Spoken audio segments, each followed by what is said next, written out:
Well, it is that time. If it is Sunday, it's the Captain's Cast.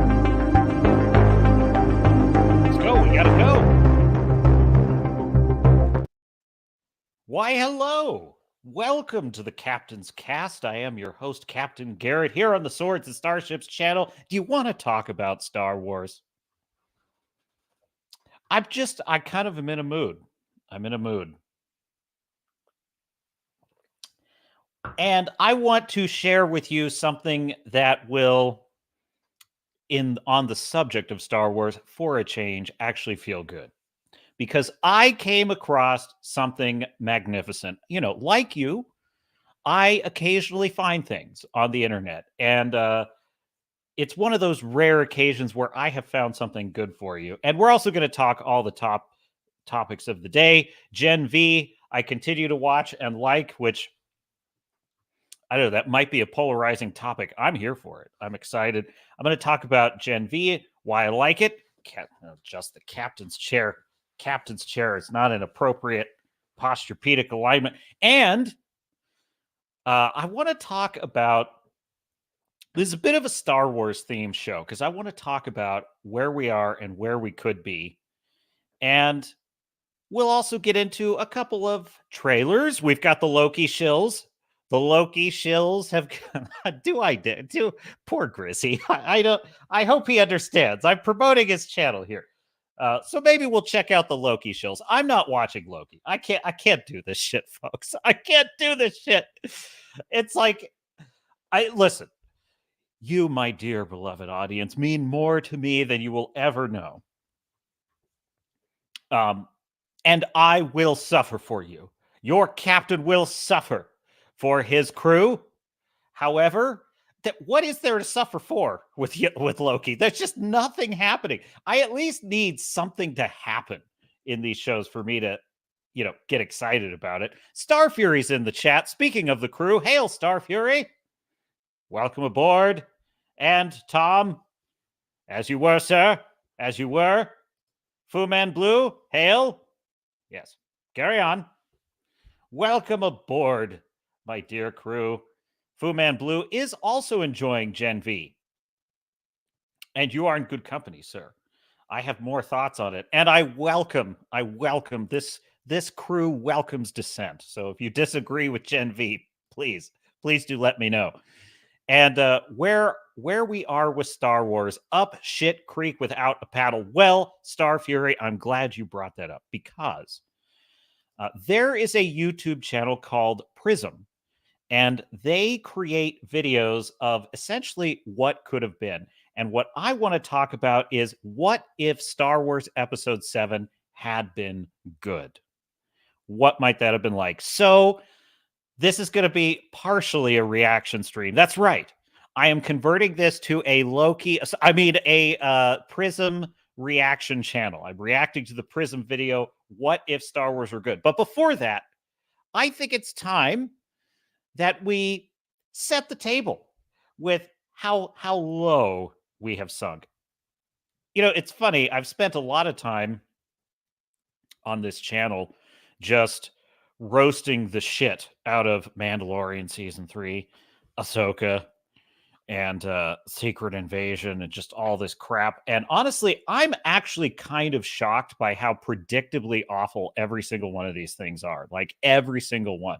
Every single thing they make. And I even have, George Lucas, the lovable, harmless George Lucas actually had a great take a while ago when he did that Charlie Rose interview on kind of how we got here. So I'm going to play that too. So we're doing a little bit of a,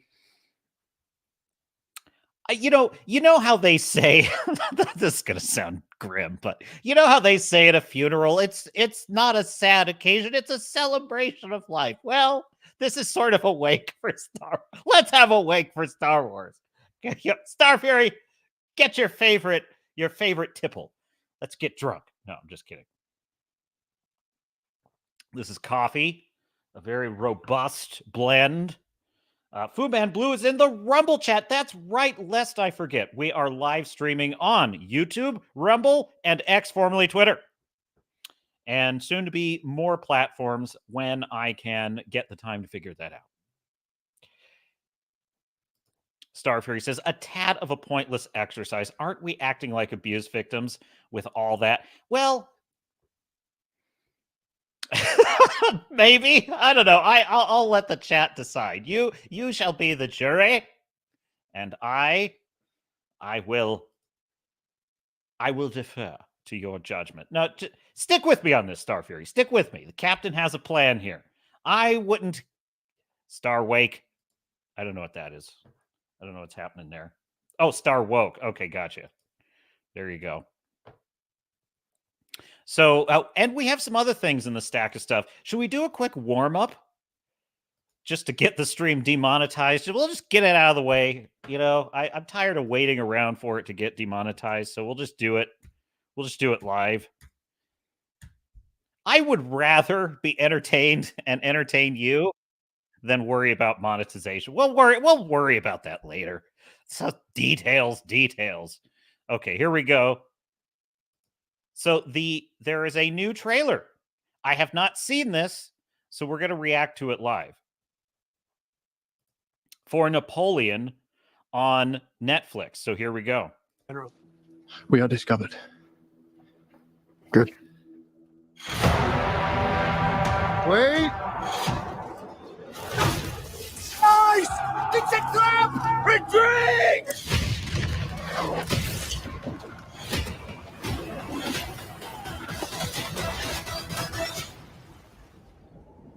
I'm not built like other men. Generals gathered in their masses. Move along now! Those in power only see me as a brute, unfit for higher office. Just like witches at black masses. But I follow in the footsteps of Alexander the Great and Caesar. Evil minds that plot destruction. If you look down, you'll see a surprise. Once you see it, you will always want it. Oh, the French. You gotta love them. I'm just making sure I'm not getting blocked here. Okay, cool. What is with all of the vintage rock music in all of these trailers? I don't like this. I don't like this mashup of modern music with... Look, Napoleon might have been a kind of political rock star of his time. I don't think that means we have to take that literally. I'm very torn in two directions with this trailer, because on the one hand, Joaquin is looking great in the role. The period is looking excellent. The battles are looking kinetic and exciting. But this, how can I describe this? Like, how can you put this? It's almost like the J.J. Abrams lens flare, shaky cam. You know what it is? It's ADHD filmmaking is what this feels like. At least how it's being presented in this trailer. There's all these fast jump, skippy shots. Oh, look at all this action. As if to say, we know that the 18th century is fucking boring and that you idiots are too stupid to care about the 18th century. So we have to make it look exciting for you, you dumb boobs. That's how I feel when I watch the way they're presenting this. Just show me the 18th century. Just show it to me like it's the Count of Monte Cristo, and I'll be with it. But we continue. Of death construction.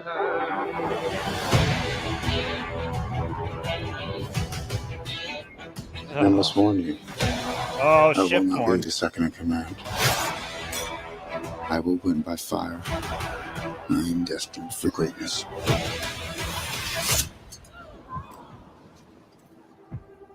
I found the crown of France in the gutter and placed it atop my own head.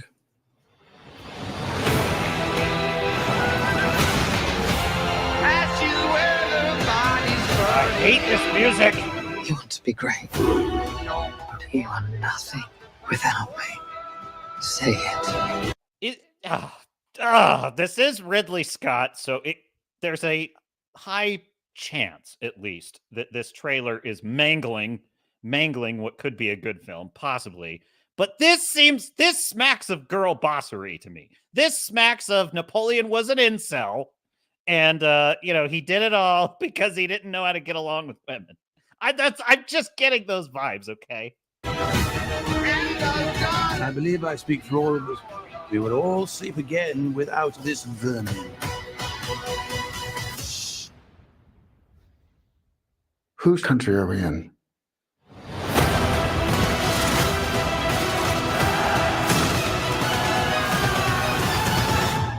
Mine.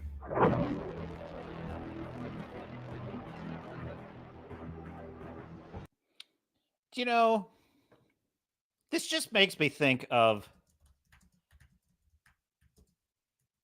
the Count of Monte Cristo trailer back in the day, in the early 2000s, one of my favorite films of all time. I'm just wondering how you might compare that trailer. The best. Oh, God. I gotta get rid of all that. Hang on a second. Let me read some super chats first, because we have a Rumble rant, a $5 Rumble rant. Fu Man Blue says this is not for talking about Loki. Maybe a little SG-1. Star Wars wakes or Star Wars wake Star wake. Do you mean Star woke? I promise we are not going to talk about.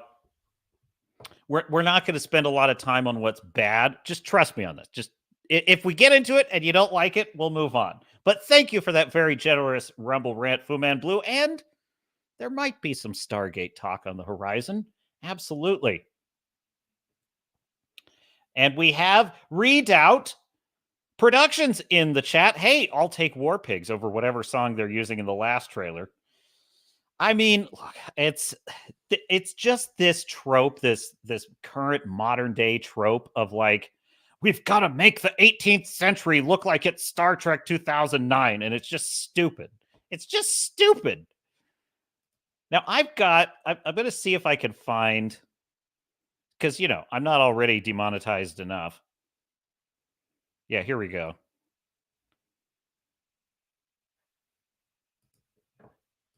Yes, add to stage.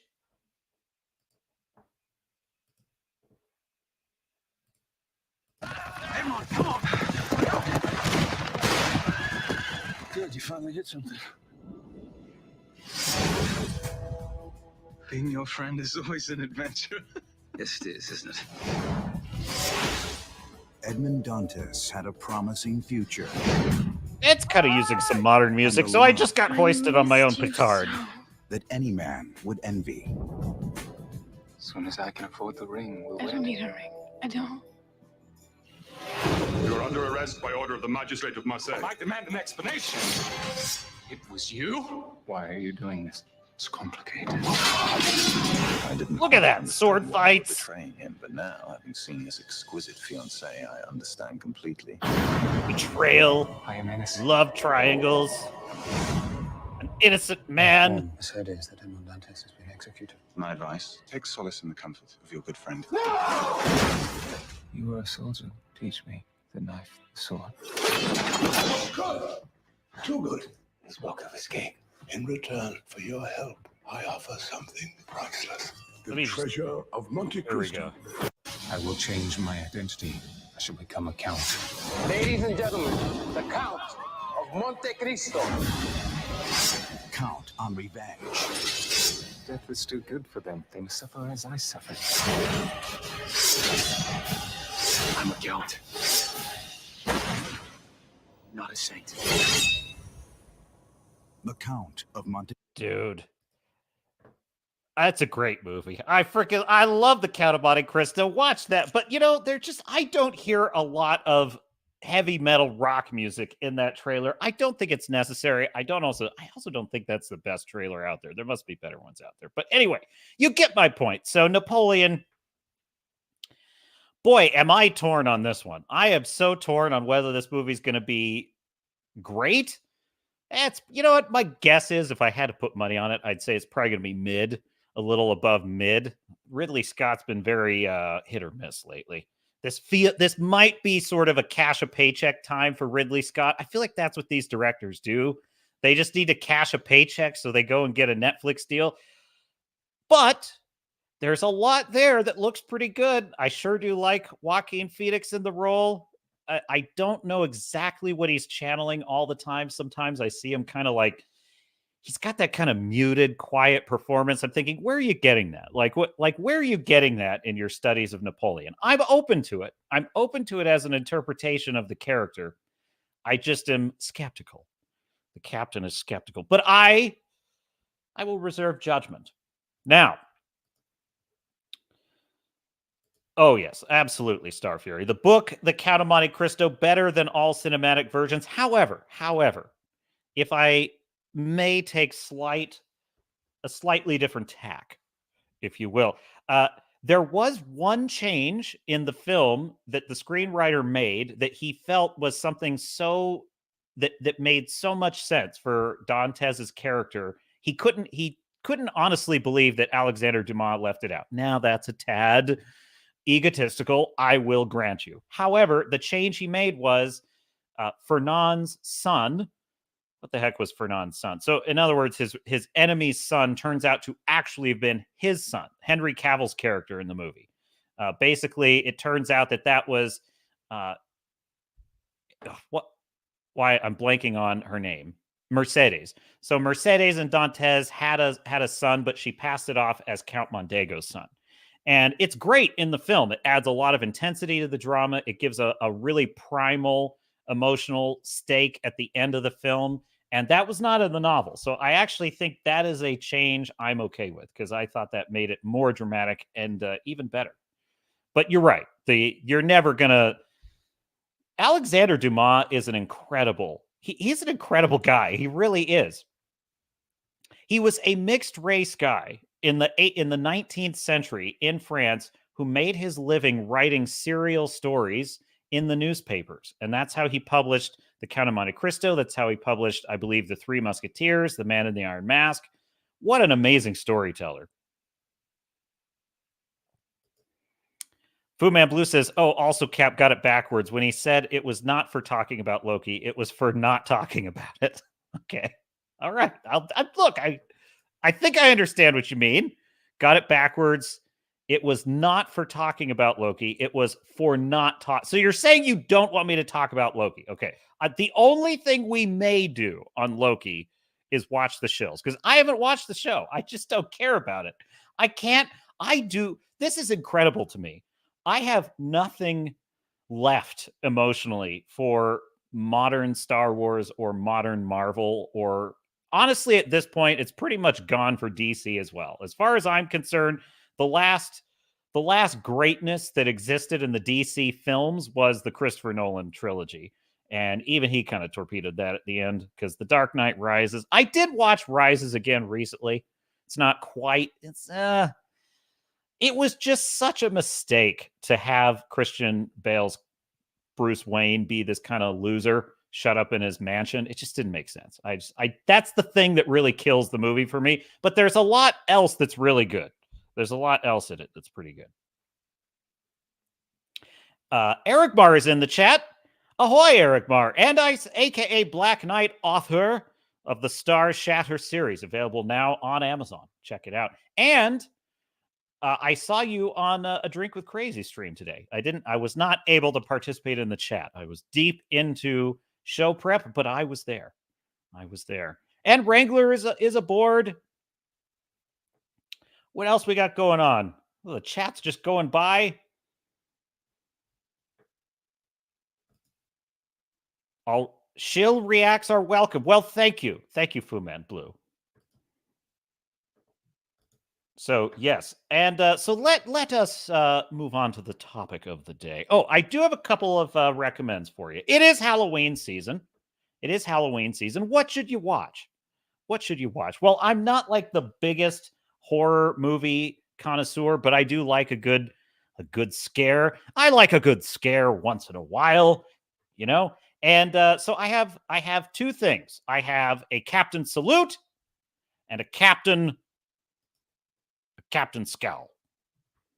So Captain Salute means watch it. Captain Scowl means avoid it. So first, the Captain Scowl. I started watching this show, Pet Sematary Bloodlines, on Paramount Plus, and I gave it the 5-minute deal, which is, okay, 5 minutes. If I'm still interested, I'll give it another 5. I got about 20 minutes in, and I'm like, This is boring as shit. It's so boring. I don't look. This is one of those weird ones where it's like on paper there seems to be a lot going for the show. That's the town feels very creepy. The main actors are fine. They seem pretty likable. You've got David Duchovny is playing this super creepy father of a returning Vietnam War veteran that he is clearly raised from the dead using the Pet Cemetery, and he's got these just awesome chilling lines that he says to the main character who is going to the Peace Corps because he managed to avoid getting drafted into the Vietnam War. And so David Duchovny's character really just sticks the knife in him about, sort of avoiding getting killed in Vietnam. And it's so there's something kind of there that's pretty exciting. I think this is the problem. And it's a problem with a lot of shows and a lot of movies these days. I'm ahead of it. I know everything that's going to happen. I'm just waiting to see it happen. And it's so boring. It's like, okay, the dog is clearly a zombie dog. It is going on and it's biting her. Okay, great. It's clearly not really his son back from the war. He's clearly a reanimated corpse. He's going to do something evil. Oh, there he goes. He does something evil. It's just so boring. So avoid it. The Captain's Scowl for Pet Cemetery Bloodlines. I'm beyond I used to give a show more than an episode. I don't anymore. It's like you've got one episode, and if it's not good by the end of that episode, I don't care what's in episode 2. Fuck off. I just don't care. So what's next? The Captain will salute, however, on Netflix. There is a limited series. It is one season only. It is called Midnight Mass. Now, well, should I say this? I probably shouldn't say this because it would be a spoiler. It's like the best limited series on Netflix. It's a horror limited series you've never seen. And it hooked me in the first 5 minutes, this show.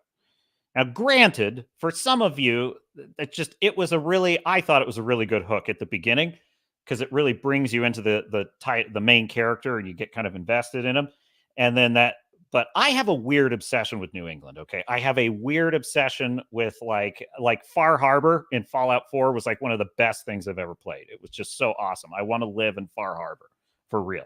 Not Bar Harbor, the wasteland Far Harbor. I would live in that place if I could live anywhere in the Fallout universe. So it's weird. So you got that, but is it New England? I'm pretty sure it's New England. It's like this isolated island in New England, and there's a town with 127 people on it. And that's basically the setting.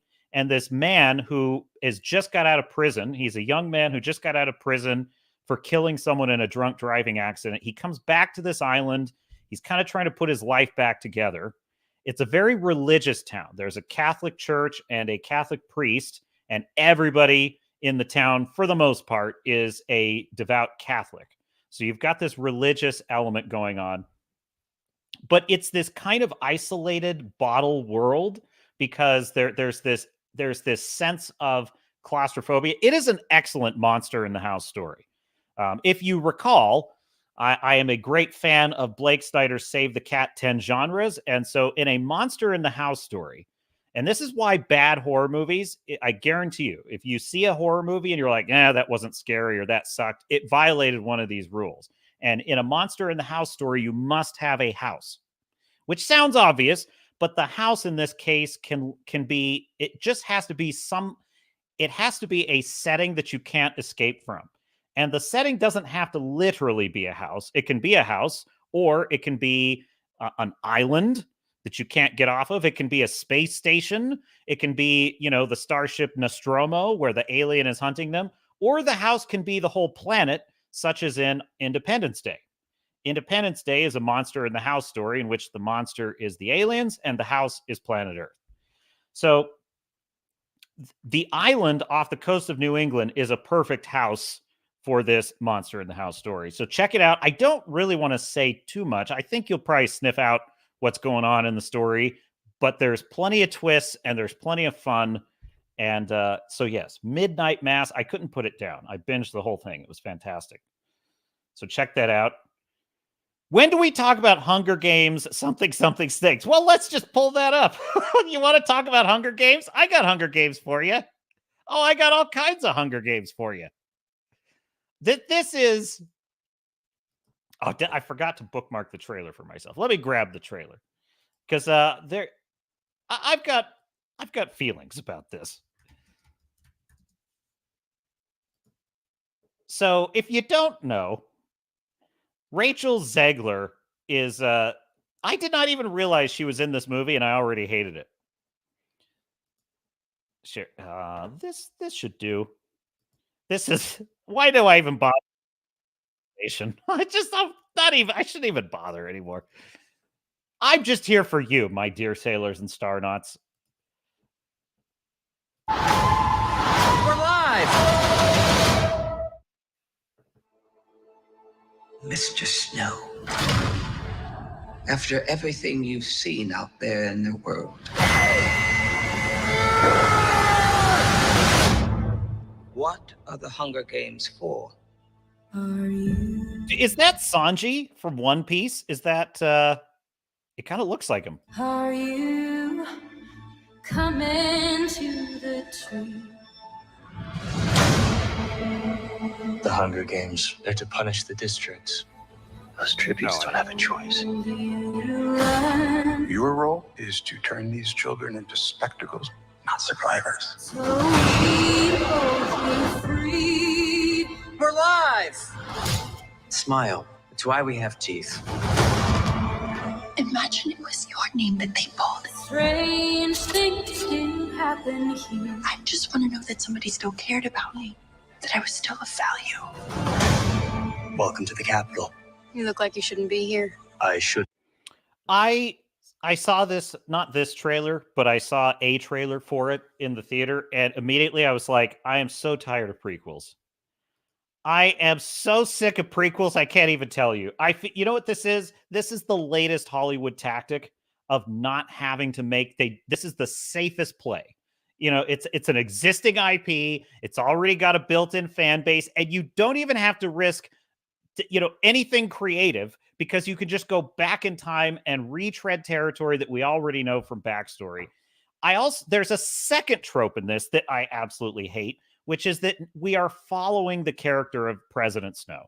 We are following the young President Snow, and we're getting to see the origin of a villain. And you know what it makes me think of? It makes me think of freaking Sauron in Rings of Power. It makes me think of because we have to see how Sauron became so mean and angry all the time. And it's like, I don't want to see the origin of President Snow. I don't care. He's a dictator. He's an asshole. Just let him exist as a villain. Why do I have to see him as a young man? I don't want to see that. I don't care. I'm not invested in him. And, this is the reaction I had before I even knew who the hell Rachel Zegler was. I just saw her in this film, and you know what's so funny about her too is, look, she's like got the most forgettable face I've ever seen. Like, it's not that she's unattractive. She has an attractive face, but like something about her, I see her face and it's like, it's invisible to facial recognition. I just don't. But I'm your mentor. A rebel. I take that back. I'm going to get you out of here. Something of an unfortunate You want to protect people, and it's essential to accept what human beings are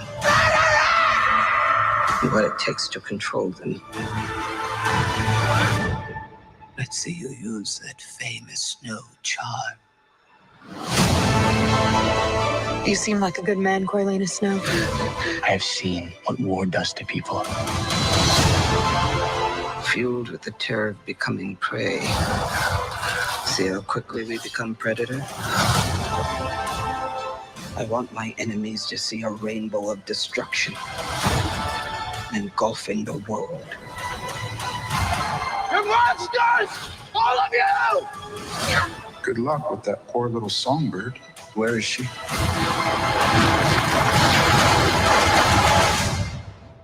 It's a mystery. And mysteries have a way of driving people mad.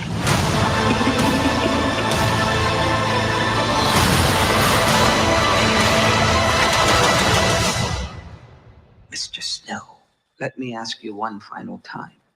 What are the Hunger Games for? hanging.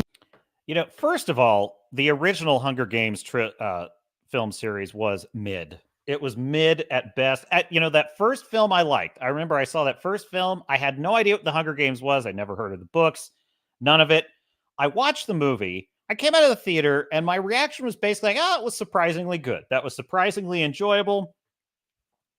However, I have some complaints. And one of my complaints is it felt like a Disney version of Battle Royale. It felt like it was a safe, sanitized version of a better story.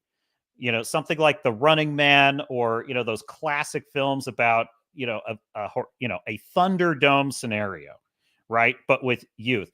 That's not an original concept. That's a pretty, like, the Japanese have done that way better. Way better. Battle Royale, way better. And so I'm thinking this just felt like a safe for Americans kind of version of this story. And I have to say, the author of the Hunger Games, don't remember her name, don't care. She said that her inspiration for the original book was she had read the story about the myth of the Minotaur, the ancient Greek myth of the Minotaur, that, like, you would sacrifice virgins into the labyrinth to let the Minotaur kill them. And that was her inspiration. I thought, well, that's a pretty interesting inspiration. Unfortunately, I don't know much about the books. Maybe they were a little bloodier than the movie, but and I'm not against the character of Katniss and her having the arc of, becoming the spark of the revolution. I'm fine with all of that.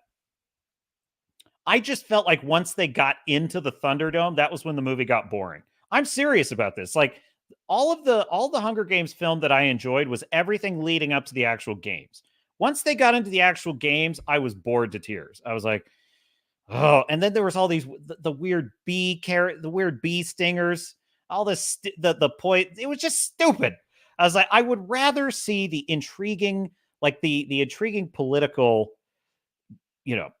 backroom dealing that she was having to negotiate and seeing her have to, like, elevate herself in the eyes of the elites of this society. And then, of course, I was curious about the districts, and, a much more interesting prequel to me would be the world before they became these districts, and then the revolution that led to that, or the coup that took over.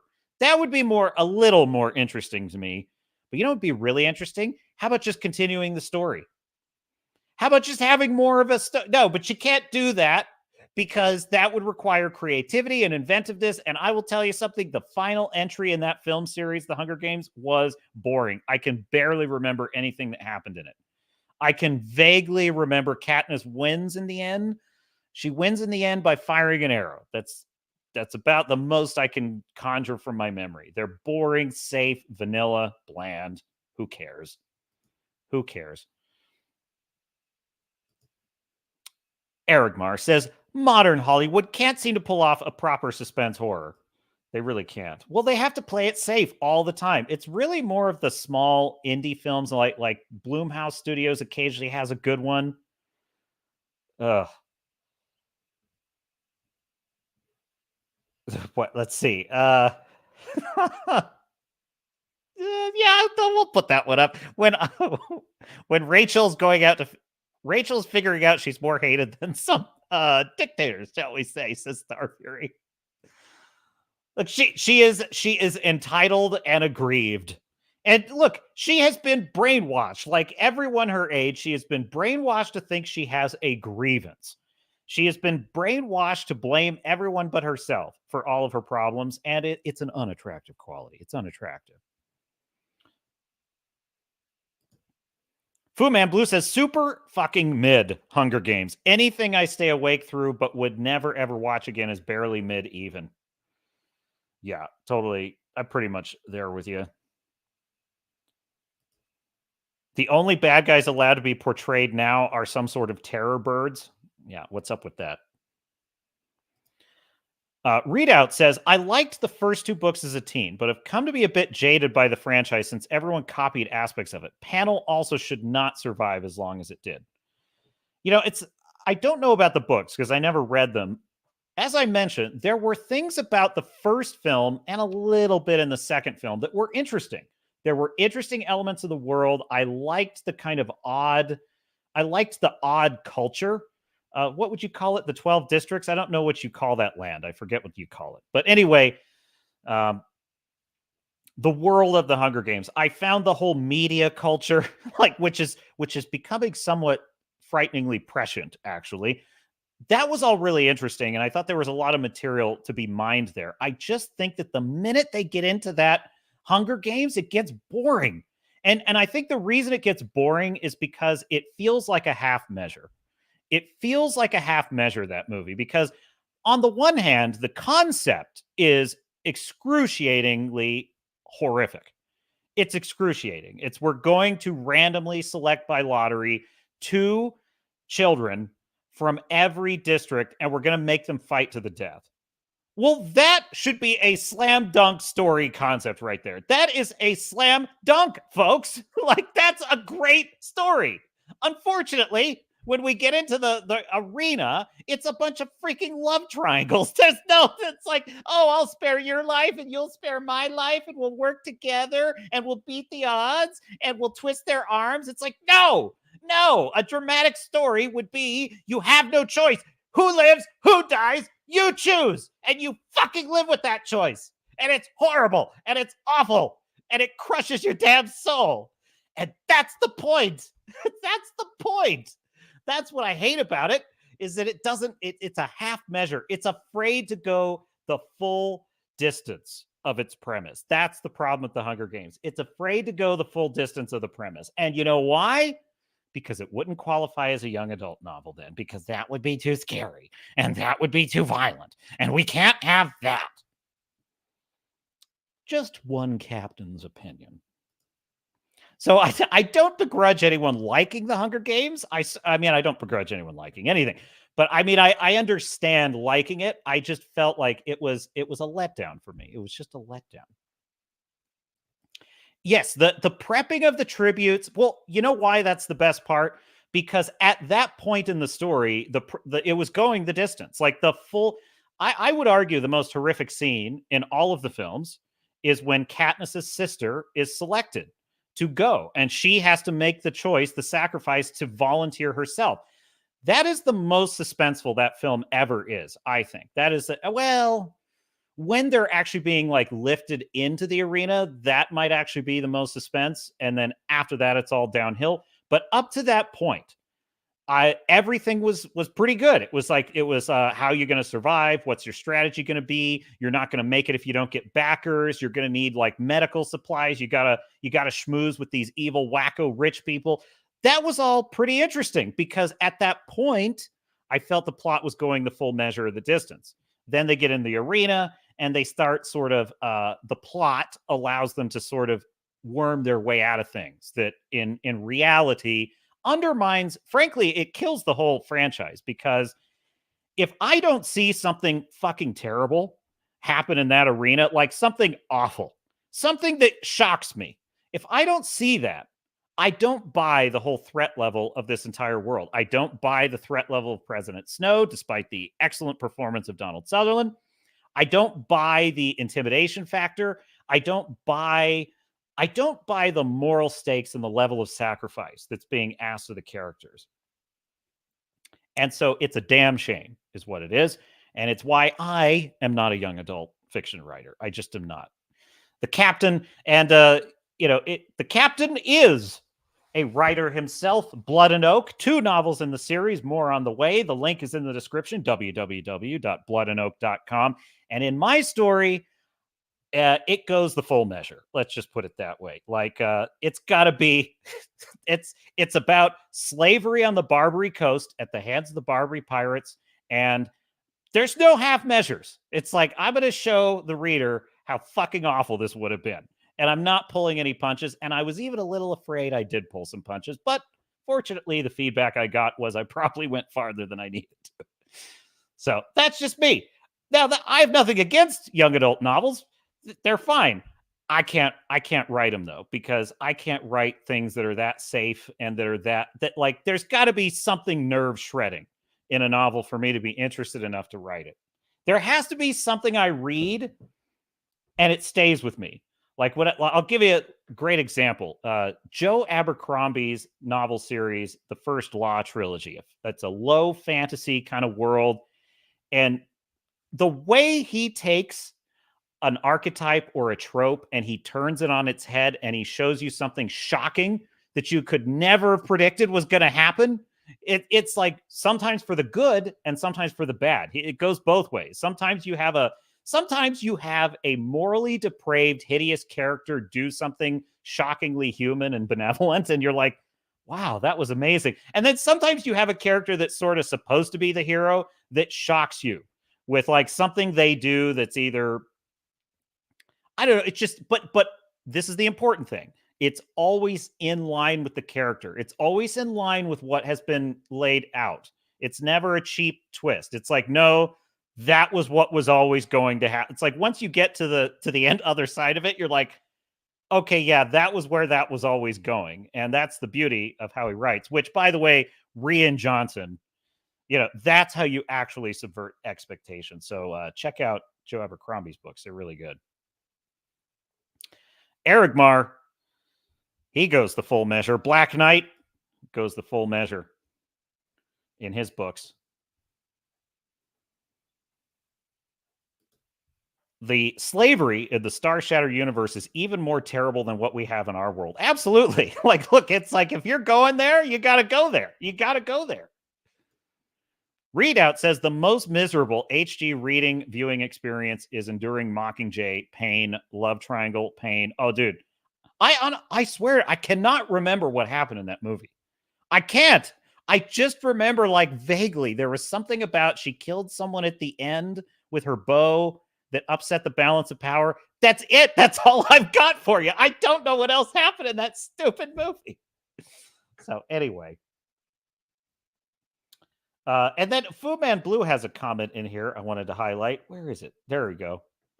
Yeah, I was pissing myself reading about the Sullivan family being taken. You really nailed all that flashback stuff. Well, thank you, Fu Man Blue. Referring, of course, to my novel, Blood and Oak. The link is in the description, available on Amazon. Thank you, Fu Man Blue. It's very kind words, and I certainly appreciate it. And very much based on my research into history.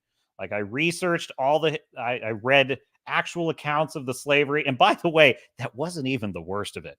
If you were a galley slave back in the days when the Barbary Pirates rowed their ships with oars, I've studied a lot of different kinds of slavery.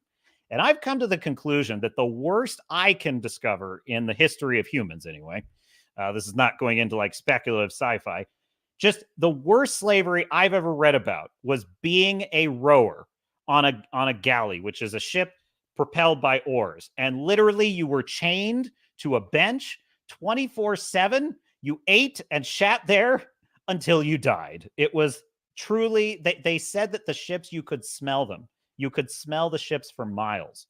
It was, and the second worst, I think, would be sugarcane plantations in the Caribbean. I think that would probably be the second worst form of slavery that I've ever read about, because it was basically being worked to death.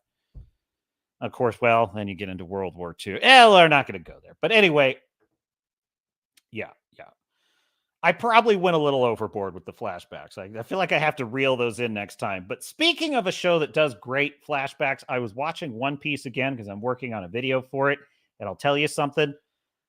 That show does flashbacks better than like 99% of anything I've ever, and better than I even realized, because there's literally moments where there's like the visuals of the flashback and the present moment line up perfectly. Like there's a scene where Luffy is drowning in the present. The clown Buggy is drowning him in seawater, and he's flashing back to when he was a boy and he was drowning in the ocean because a sea monster had just taken out his boat. And there was such a perfect, like, as George Lucas would say, it's like poetry. It rhymes. It rhymed perfectly with the backstory and the present sort of coming together. It's so One Piece, excellent. We're going to be talking more about that. Now, I told you about Mockingjay because I have a headline for you. Try this headline, folks. This for Bounding into Comics.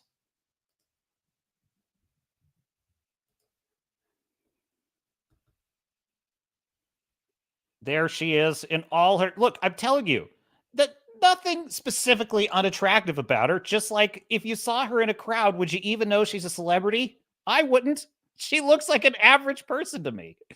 Okay, Rachel Zegler's The Hunger Games, The Ballad of Songbirds and Snakes. What a fucking title. The Hunger Games, The Ballad of Songbirds and Snakes. What the fuck? What is this? What is this? How many words is that? 3, 4, 5, 6, 7, 8, 9 words? A 9-word title? This is pathetic. You know what it reminds me of? It reminds me of those Harry Potter spinoffs, Fantastic Beasts and Where to Find Them. And then it's like Fantastic Beasts and Where to Find Them, Part 2, The Crimes of Grisdenwald, or whatever the hell it is. And I'm like, what is even the title of this? I don't even know what it is.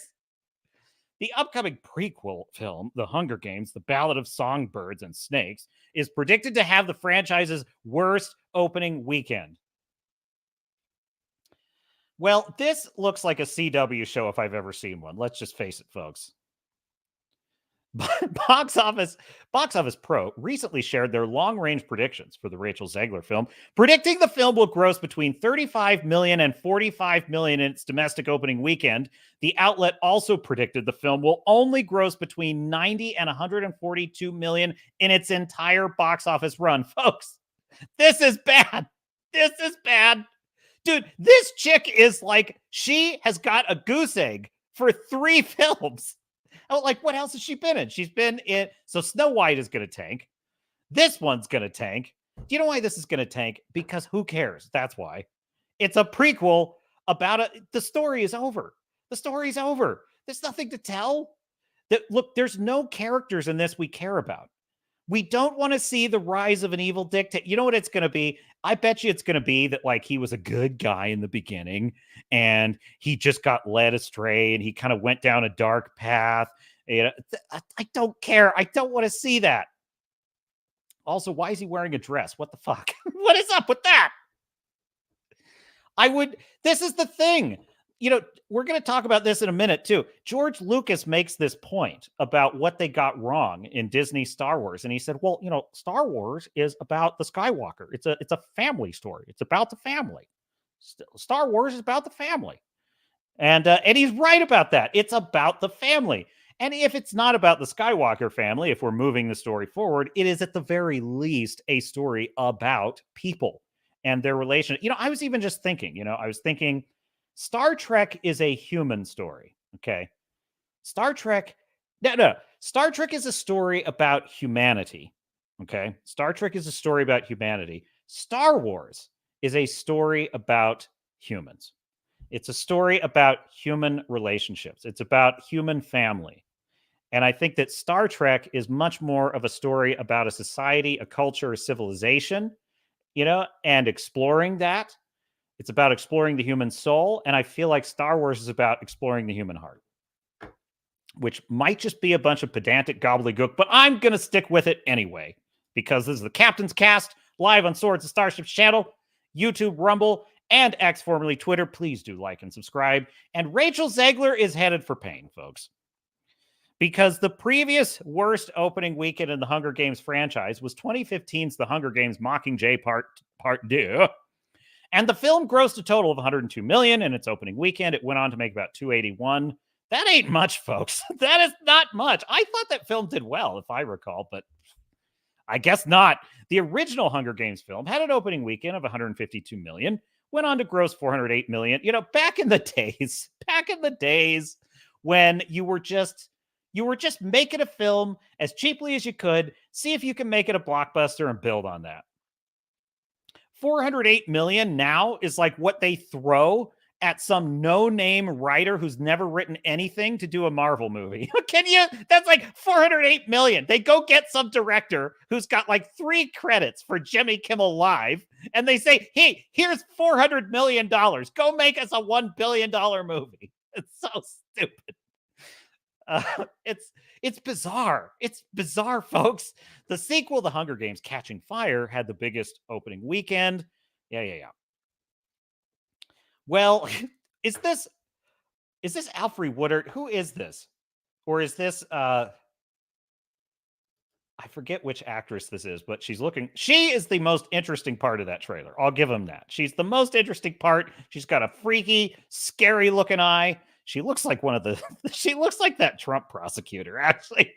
Well, we're not going to go there. All right. Production budgets for the previous 4 films have ranged between 80 million for the first film to 160 million. Okay.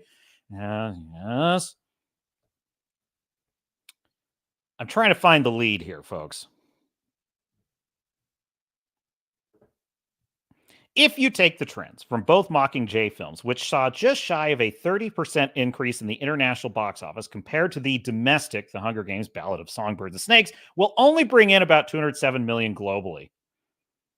What is its budget? That's what I'm curious about.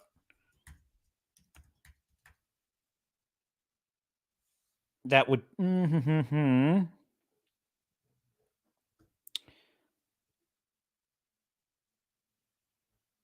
So basically what they're saying is, looking at the high-end prediction of 142 million, the film could gross 326 globally, which would make it a profitable film if it only has an $80 million budget. Well, good luck to him. Godspeed. I won't be there. Well, yes, I probably will, because I have this channel. So yes, I probably will see it. But otherwise, I wouldn't be there. I really wouldn't. I could care less. I don't want to see a prequel. So yeah, there you go. The Hunger Games. The Hunger Games. I can only... That must have been Rachel Zegler or Eric Marr that you were reacting. Ew, he says. Ew. Oh my God, no. Or no, was it... oh no, it was the chick. What? The Hunger Games. What? Looking for the IMDb on this thing because I am drawing a blank. Suzanne Collins is the author of the books. Okay, yeah, all right. Viola Davis. There it was. It was right. Viola Davis. That could be what you're reacting to. I like guessing.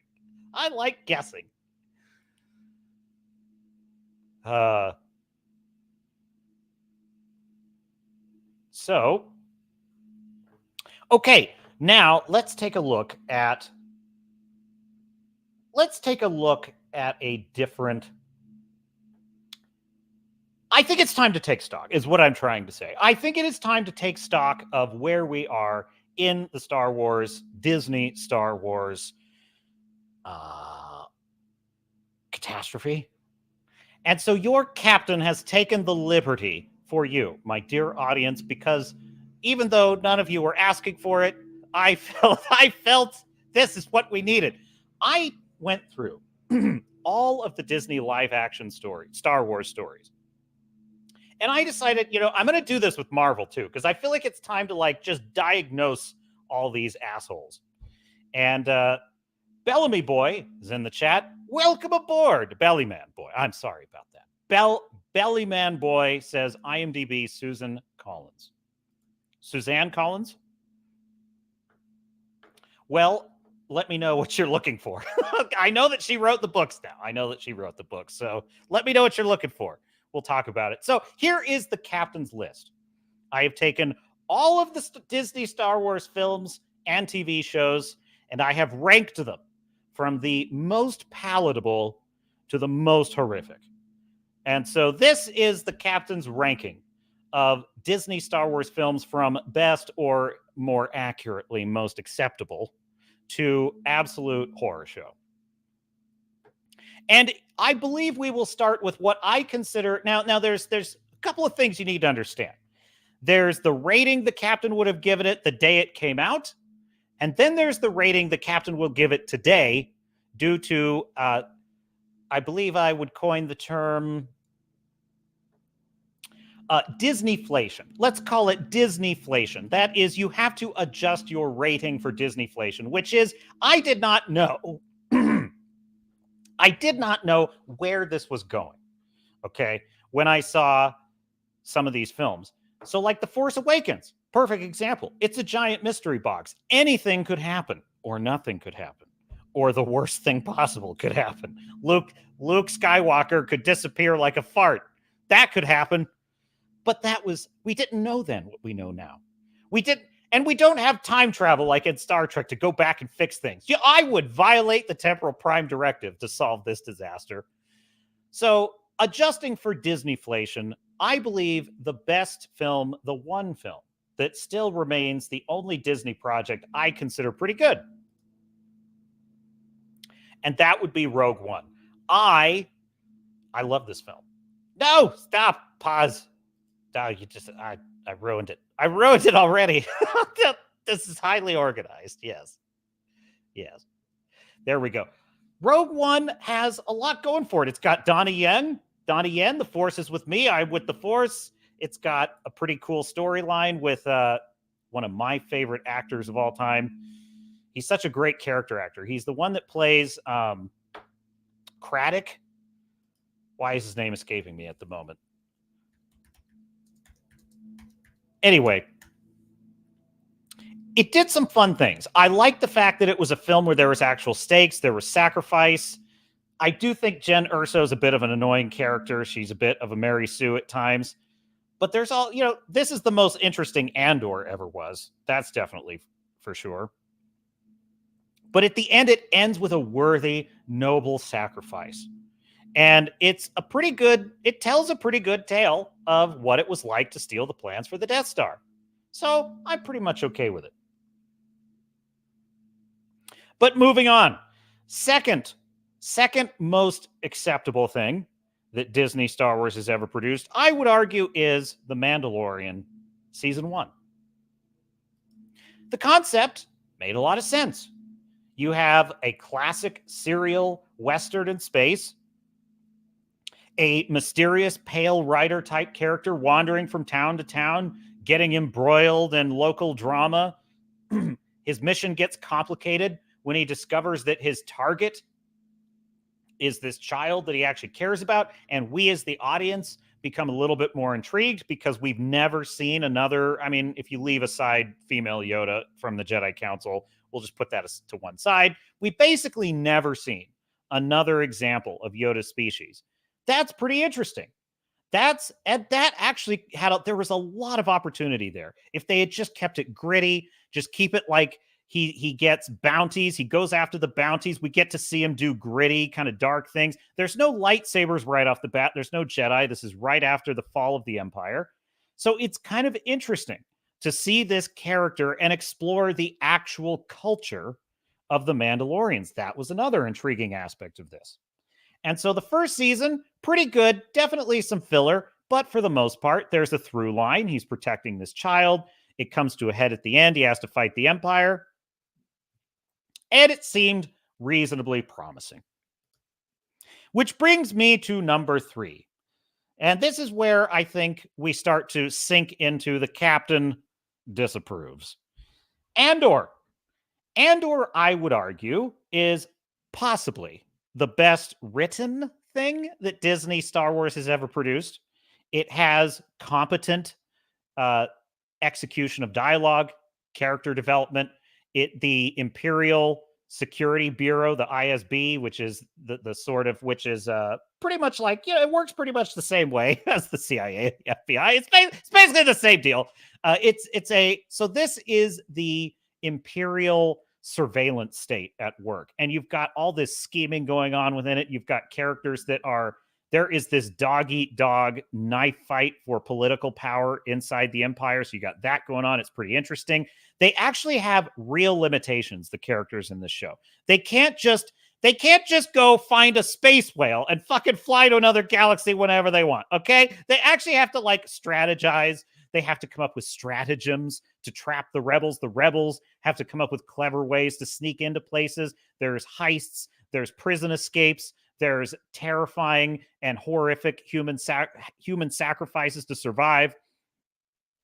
There's a great character played by Stellan Skarsgård, who he's an antiquities dealer on Coruscant, and he moonlights as a rebel. And you see that he's a man who has carved out his own soul in order to get the rebellion going. So there is some actual ability here. The problem is it's about 8 episodes longer than it needs to be. There's about 6, I would say there's 5 episodes. There's 5 episodes in this show that are pretty damn good and worth watching. And if you just cut out all the other episodes, including all of Andor's backstory, because who the hell cares that he grew up in some jungle? I skipped the first two. Folks, I skipped the first 2 episodes of this show, and I didn't care. I didn't miss anything. I skipped right to episode 3, and I'm like, okay, cool. And then he spends like 2 episodes on a planet planning this heist.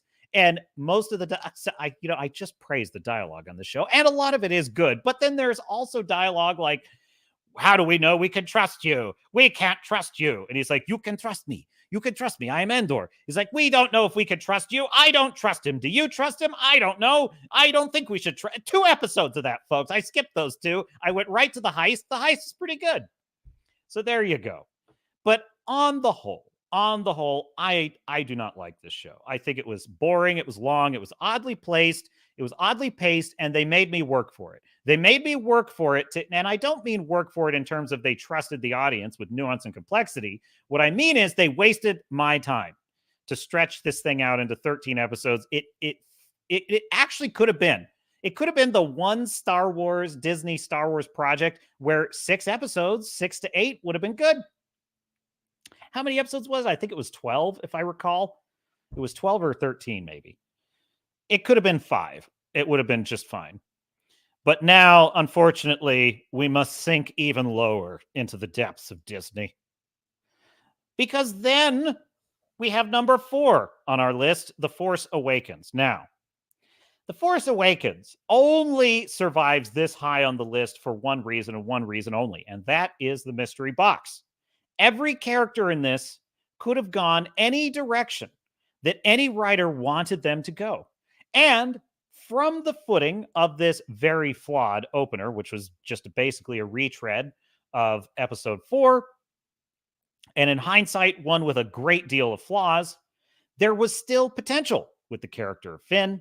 There was still, you had plucky Poe Dameron. He was kind of interesting. He had some skill and some talent. He had some good wisecracks that could have worked. You had Rey. She meets Luke Skywalker. There's a potential story of Jedi and Padawan that could be interesting. You had Kylo Ren, who took the normal trope of a big bad stalking the halls and instead said, well, what if he's still on his journey to the dark side? He's not quite there yet. He's being tempted by the light. He's on a kind of villain's journey, if you will. There was potential there. But we all know what happened to that. Which brings me to number 5. Solo, a Star Wars story. One thing that was interesting about this film is I remember when it was being made, Kathleen Kennedy, everybody's favorite gal, she fired the original screenwriters. So the original screenwriters that were working on this thing, they had a lot of sarcasm in it. They had a lot of jokes. They had a lot of Han Solo humor. And she felt that was the wrong direction. And so she fired them because she felt I don't know the exact quote, but it was something like she felt that Han Solo was not a funny character. He was a sarcastic character, and that there was a difference, and that they were turning him into a kind of too funny oddball character. Now, at the time, I read that and I thought, oh, well, that sounds wise. That sounds like someone who understands the character and doesn't want him to become a big dumb joke. And that was kind of why at first I thought, well, that makes sense. But now that I look back on that and I see what the story became, which was this dour, monochromatic, kind of dull story, there were parts of it that were good. I didn't hate the actor. I thought but the origin story of, what was it? The parsecs. What was the line? It made the Kessel run in under 12 parsecs. Yeah, I always thought that could have been super interesting. I always thought that could have been a really interesting tale. And they could have built, honestly, the whole film around it. And instead, it was as nonsensical. It was even more nonsensical than the original line. It was stupid. So they ruined the Kessel Run. But Lando Calrissian, as played by Donald Glover, wasn't bad. So highs and lows. I did not hate this film. But I also understand why the fans hated it. And I am retroactively very proud that the fans boycotted it and hashtag Solo lost money. This was Disney's Waterloo. Waterloo comes later. This was like Napoleon's first defeat when he got exiled to Elba. For Disney, this was the first time. This was does a god bleed? That we made Disney bleed with this one, and they didn't know that was possible until that point. Number 6. And yes, I chose that image very deliberately. This would be The Mandalorian Season 2, which, there was one really good element. Can you guess what it is? I'll give you one hint. But, look, Mandalorian Season 2 was about half of the episodes were pretty interesting, such as the episode where they break into an Imperial facility, and the guy played by Bill Burr has that really interesting dialogue with an Imperial trooper, and they're discussing like the merits of the Empire and how they brought stability, but then they're talking about war crimes. And then you also had Gina Carano sniping them from the elevated position, which is pretty awesome. That was all fine. And then you had this ending, which I considered at the time a total Deus Ex Machina.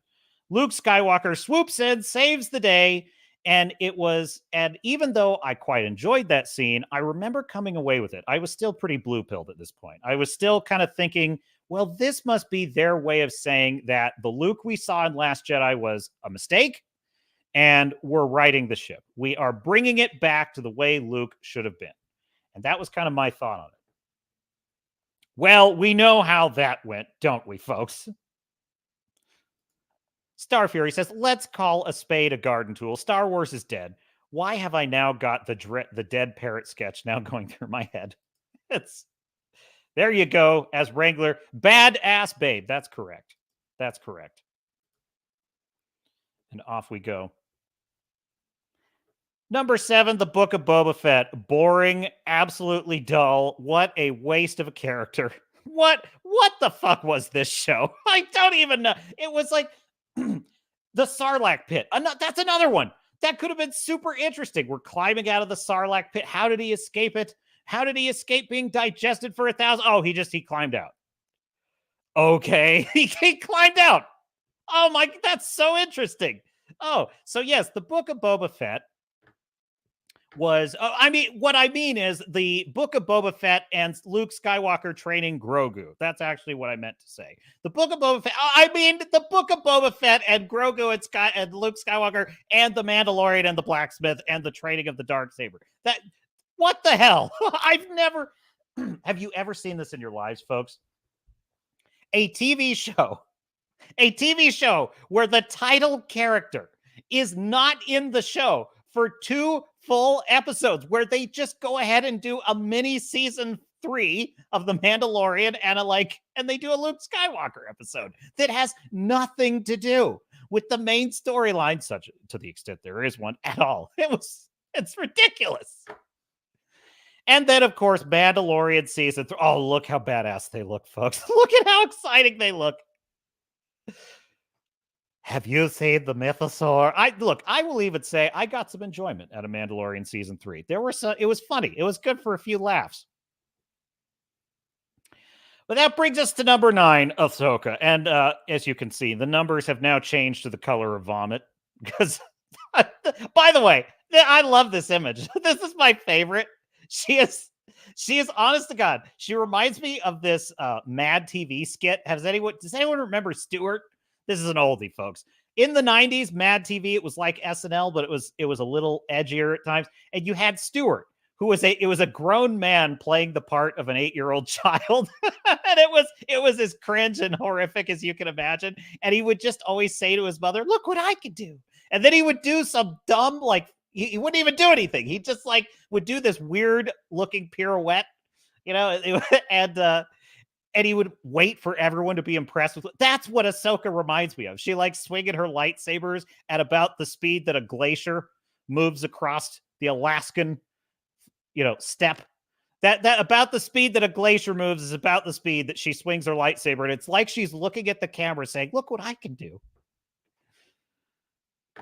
Yes, I think we've talked enough about that. So we'll just move on. So what was the 10th worst thing that Disney Star Wars has done to us, folks? Well, the 10th worst thing is The Rise of Skywalker. There are about 100 things I could point out about how awful this film is, but I'm just going to give you one. A copy-pasted fleet of 10,000 Star Destroyers that just happen to be on reserve, on standby. No explanation of how he staffed them. No explanation of how he built them. How the hell did any of them get here? All of them with a freaking Death Star ray on them. That one thing is one of the most horrifically stupid things I've ever seen in all of writing. And that's just what the stupid key thing. Oh my God. Anyway, but yes, I digress. And also, it's boring. This film is boring as shit. Which brings me to the 11th worst thing Disney Star Wars has ever done to us, folks. And this is a crime. Steven Jackson in the chat. Hi, Captain Salute. Welcome aboard, sir. Welcome aboard. And I mean, what could you... Obi-Wan Kenobi literally running awkwardly from Darth Vader out of fright. I mean, oh my God. Just the asinine choreography of the show. Like, there's that famous... I should have found it for you. But that meme where this chick is escaping from an Imperial base and she just slaps the top, not even the face. She just slaps like the top of one of the stormtroopers' helmets and kind of manhandles it a little bit. And he's like, I guess I'll pass out now. You got me. Oh, this show is so bad. But that's not even the worst crime of it. Of course, we can talk about Reva and all that crap. But just the fact that they missed the boat completely. It's like this image actually is a pretty good image of what it should have been about. It should have been about Obi-Wan Kenobi. You know what's actually a really good comparison to this? I think about Better Call Saul. Anyone who's seen Better Call Saul, the very first scene of Better Call Saul, it's in black and white. It's in the present day. It's after the events of Breaking Bad. Saul is living in exile now in Nebraska. He's got a new identity. He's the manager of a Cinnabon. He's lost everything. His life is miserable. It's lonely. He has nothing. All he does is get up, go to work, make Cinnabons, go home, drink himself silly, and watch old YouTube clips of how awesome he used to be when he was Saul Goodman and he was this awesome lawyer in Albuquerque, and he's lost everything. It's in black and white. His life is miserable. Now, I bring that up because it shows how small his world has gotten and how difficult it is for him to adjust to this new life. And what is he going to do? And I think that could have been a really interesting angle for Obi-Wan Kenobi. It's like, yes, he has a mission, which is keeping him going. But at the same time, he's alone in this desert and he's got all this time to think. And then you just bring in, honestly, I'll tell you exactly what Obi-Wan should have been. It should have been a dude with a problem story. That's what it should have been. A dude with a problem. He's living in the desert. He's watching over Luke. All he wants is to be left to his thoughts. And then trouble comes a knocking, but not Reva and the Inquisitors and all that gobbledygook. It's basically like there's trouble in Mos Eisley, and he just does one little thing. He just does one little thing to intervene, and it starts to unravel, and he gets pulled back in. And I even think the trailer had some of the elements of this, which was they kind of hinted that the weakness of the Jedi is they can't resist helping people. Well, I think that one line was a pretty good thematic element that they could have used.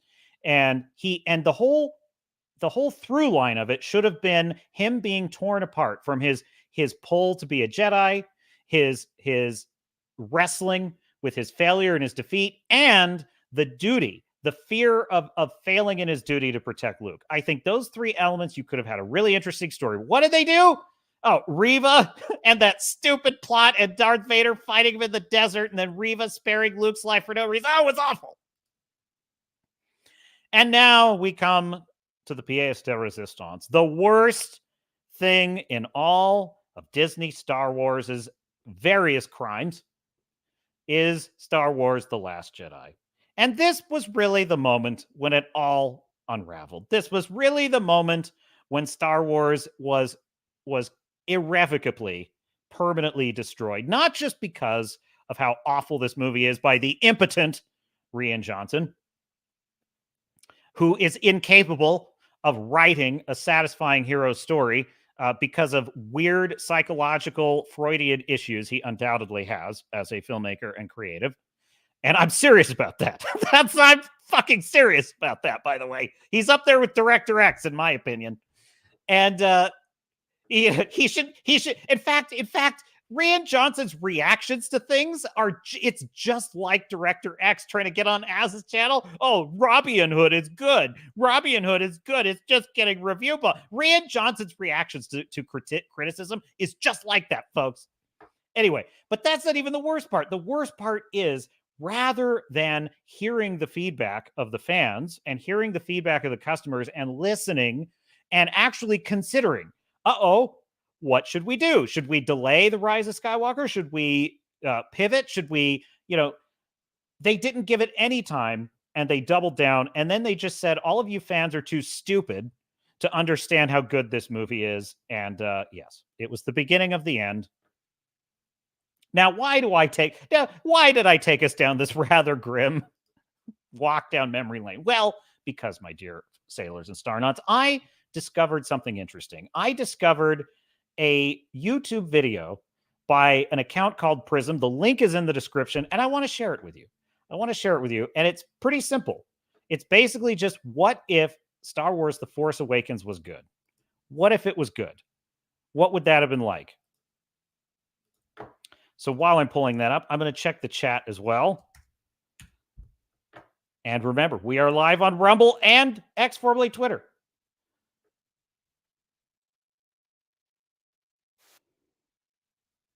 And Fu Man Blue says, Ray would slap his hand away and say,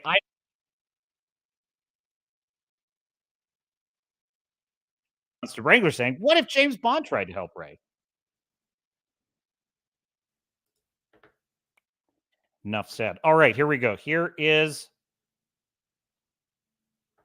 let me share screen.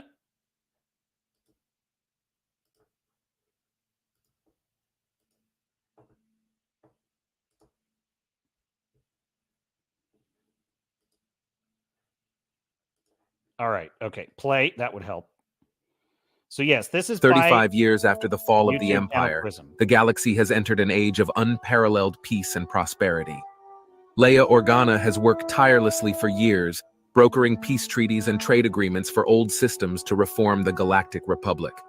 A job she has been superb at for decades. But there is one last system that wants to re-establish trade: the Imperial Remnant.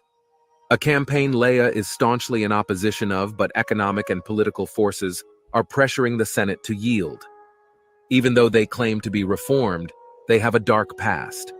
Before the Emperor's death, he created a contingency trust to furnish his most loyal supporters and military leaders with significant financial resources, as well as a small cluster of some of the most resource-rich planets in the galaxy, so that his legacy could endure. Resources that would substantially aid in the New Republic's humanitarian efforts, as they attempt to root out the last remnants of crime and piracy syndicates in the galaxy, and rebuild worlds that were ravaged by the Empire. Han Solo is now a highly decorated veteran of the Galactic Republic. After the fall of the Empire, he worked to establish the Republic's new flight academy. He spent time with them. Yeah, some of these AI art pieces, which are mostly pretty good, but some of them are definitely a bit wonky. But like right off the bat, isn't it amazing how there's a world established here? It's like, okay, this is where the New Republic is. This is what the Imperial Remnant is doing. This is what Han... By the way, that is a perfect setup for Han Solo. He's running the flight academy for the new... That's great. That's brilliant. Them developing new combat protocols and innovative flight maneuvers that only an ace pilot such as himself knows how to pull off. He's been offered to teach full-time, but he's Han Solo. Doesn't get me blocked. He's no teacher. This is his last day at the flight academy. The school celebrates him, and he gives a brief but heartfelt farewell speech. Even though he is looking forward to quieter days, he misses the days when he was needed. His protege, Poe Dameron... Now that is brilliant! That is so good. I can't even believe how good that is. It's like, yes, Poe Dameron is his ace pilot, like his best protege. That's excellent. That would have given such a great dynamic in the story. They had the same kind of energy, so they would have naturally played off each other well. Dude, what we were denied. Supremely admires the general. They walk out together as one of the captains says, "Thanks, Han. You've left the galaxy in safe hands. The galaxy no longer needs Han Solo to save it." He smirks, but the statement is a bit painful. Poe asks him how his family is celebrating. Han tells him his son is graduating from the Jedi Academy today and they need to get there before the ceremony starts. "Oh, funny, I am headed to the outpost just beyond Yavin. I'll fly out with you. They wouldn't be asking you to keep an eye on an old man, would they?" "No, sir, just an old friend."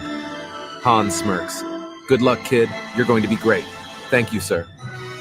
Leia is waiting for him at the Millennium Falcon, fully renovated and restored to its former glory. The pair, along with Chewbacca and C-3PO, make their way to see their son. Leia is annoyed that they're running late. Han assures her they can make up time in the Falcon. She's doubtful at best. Their flirtatious banter and witty bickering hasn't lost a step. They may fight like an old married couple, but there is still deep love there, even after all these years. You know his name.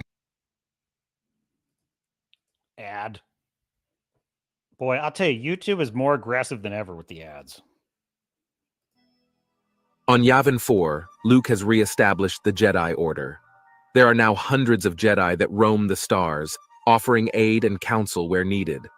His prize pupil and nephew, Ben Solo, is undergoing the Jedi trials. Han and Leia arrive late. Demonstrations of Ben's full power is on display, and it is impressive. His competencies in combat, dexterity, acrobatics, and use of the Force are all being tested. He emerges, fatigued but victorious. The day he has waited for his entire life has finally come. He is finally knighted, a Jedi. Han and Leia look on proudly, as Luke regales Ben with praise. He is so proud of his nephew and the honorable man he has become. Han is a little jealous of the bond his son shares with Luke, but he dismisses it. To celebrate, the family, along with Chewbacca and other familiar faces, gather round the dinner table and share stories about where their lives have taken them. Leia tries to convince Luke to reopen the temple on Coruscant. Luke argues getting too involved with politics is what got the Jedi in trouble in the first place. Now that, see, there are so many great elements in this already, but I'll tell you, I have my issues with some of the plot points. I do think there's one major flaw in this story, and that is the fact that there's so many Jedi running around the galaxy, and you'll see why in a minute. However, I think that would be fixable. But what's really interesting is it's how, as you're listening to this story, I feel lighter. I feel lighter because it feels like it fits with what I saw in the Return of the Jedi. And there's that tension between Han and Luke over Ben. How brilliant is that? Now, here's the number one thing that is so excellent about this. This is what it puts right, okay? And this is what Star Trek Picard got wrong as well with the character Picard, which is the legacy characters, they are the GOAT. They are the greatest of all time. They are the rock stars. They are the heroes. They are the big hitters. They, therefore, are up here, and the newbies are down here. The problem with The Force Awakens and the rest of that crap, and Ahsoka, let's just face it, the problem with all that shit is that Dave Filoni thinks that Ahsoka is up here, and Anakin is like, oh, look, it's Anakin. He Vader. So they've got it backwards. And that's the same thing that happened with Picard. You got Picard and all these assholes come into his world and start bitching him around. And it's like, no, that's not how you pass the torch in a story. The legacy characters are who we're here for. Now, that doesn't mean that you can't bring in the new characters and have them earn their way in. And that's exactly what he's doing with this story. Notice how we are viewing the story through the big three, but we're being brought into the story of the new characters as we go. And it fits with the story of the big hitters. No, it's far safer and more productive to operate at a distance. You're moving back to Naboo anyways, aren't you? Han chimes in. We're never there, even with the Alderaan colony. Leia steps in. There is just too much to do at the capital. You'll have to slow down eventually. Speak for yourself, Leia retorts. Luke asks what's new in the Senate these days. Oh, totally the agree, mood Tom. shifts. Leia is unsure how to word it, but she tells him the Imperial remnant systems want to dissolve and rejoin the Republic. Luke is wary of this. He gets up to look out over the night sky. The ruins of the Death Star can be seen far off in the distance. His mind takes him to a place even further, beyond what the eye can see. That can't happen. I know, Leia admits. Naively, Ben advocates that there hasn't been a major conflict in decades. They've been making considerable efforts at reform. Isn't there a way we can live side by side? Luke and Leia say it's just too risky. You weren't there, son. You have no idea what it was like. The violence, the fear, the oppression. Leia tears up. Entire worlds were destroyed. Ben argues the Emperor is gone. There are no more battles to fight. The war is over, Master. The war against tyranny is never over, Ben. All right, only Wrangler, retreats. Thanks for coming in. Good to see you. Catch it on the restream. I might have to pull this out of the restream, so hopefully you get to see it. But because of the music, he uses the original Star Wars music. So, all right, have a good one, Wrangler. Permission to disembark granted, sir. And there he goes. And let me know if you're enjoying this. If you don't want to play the whole thing, we'll move on. I'll just play you a couple of the highlights. But if you're enjoying this, we'll keep going. Into the shadows only to come back. And again, hat tip to Prism. That is the creator who created this. I've already liked and subscribed, and I encourage you to do the same. Definitely support their work. I think they have a Patreon, and they have some other cool things. But this was like therapy to me. Watching this was like therapy. You should read the comments, too. The comments on this video are heartbreaking. Heartbreaking. They're just like, one of them was like, let me see if I could find one. There was one I found down here.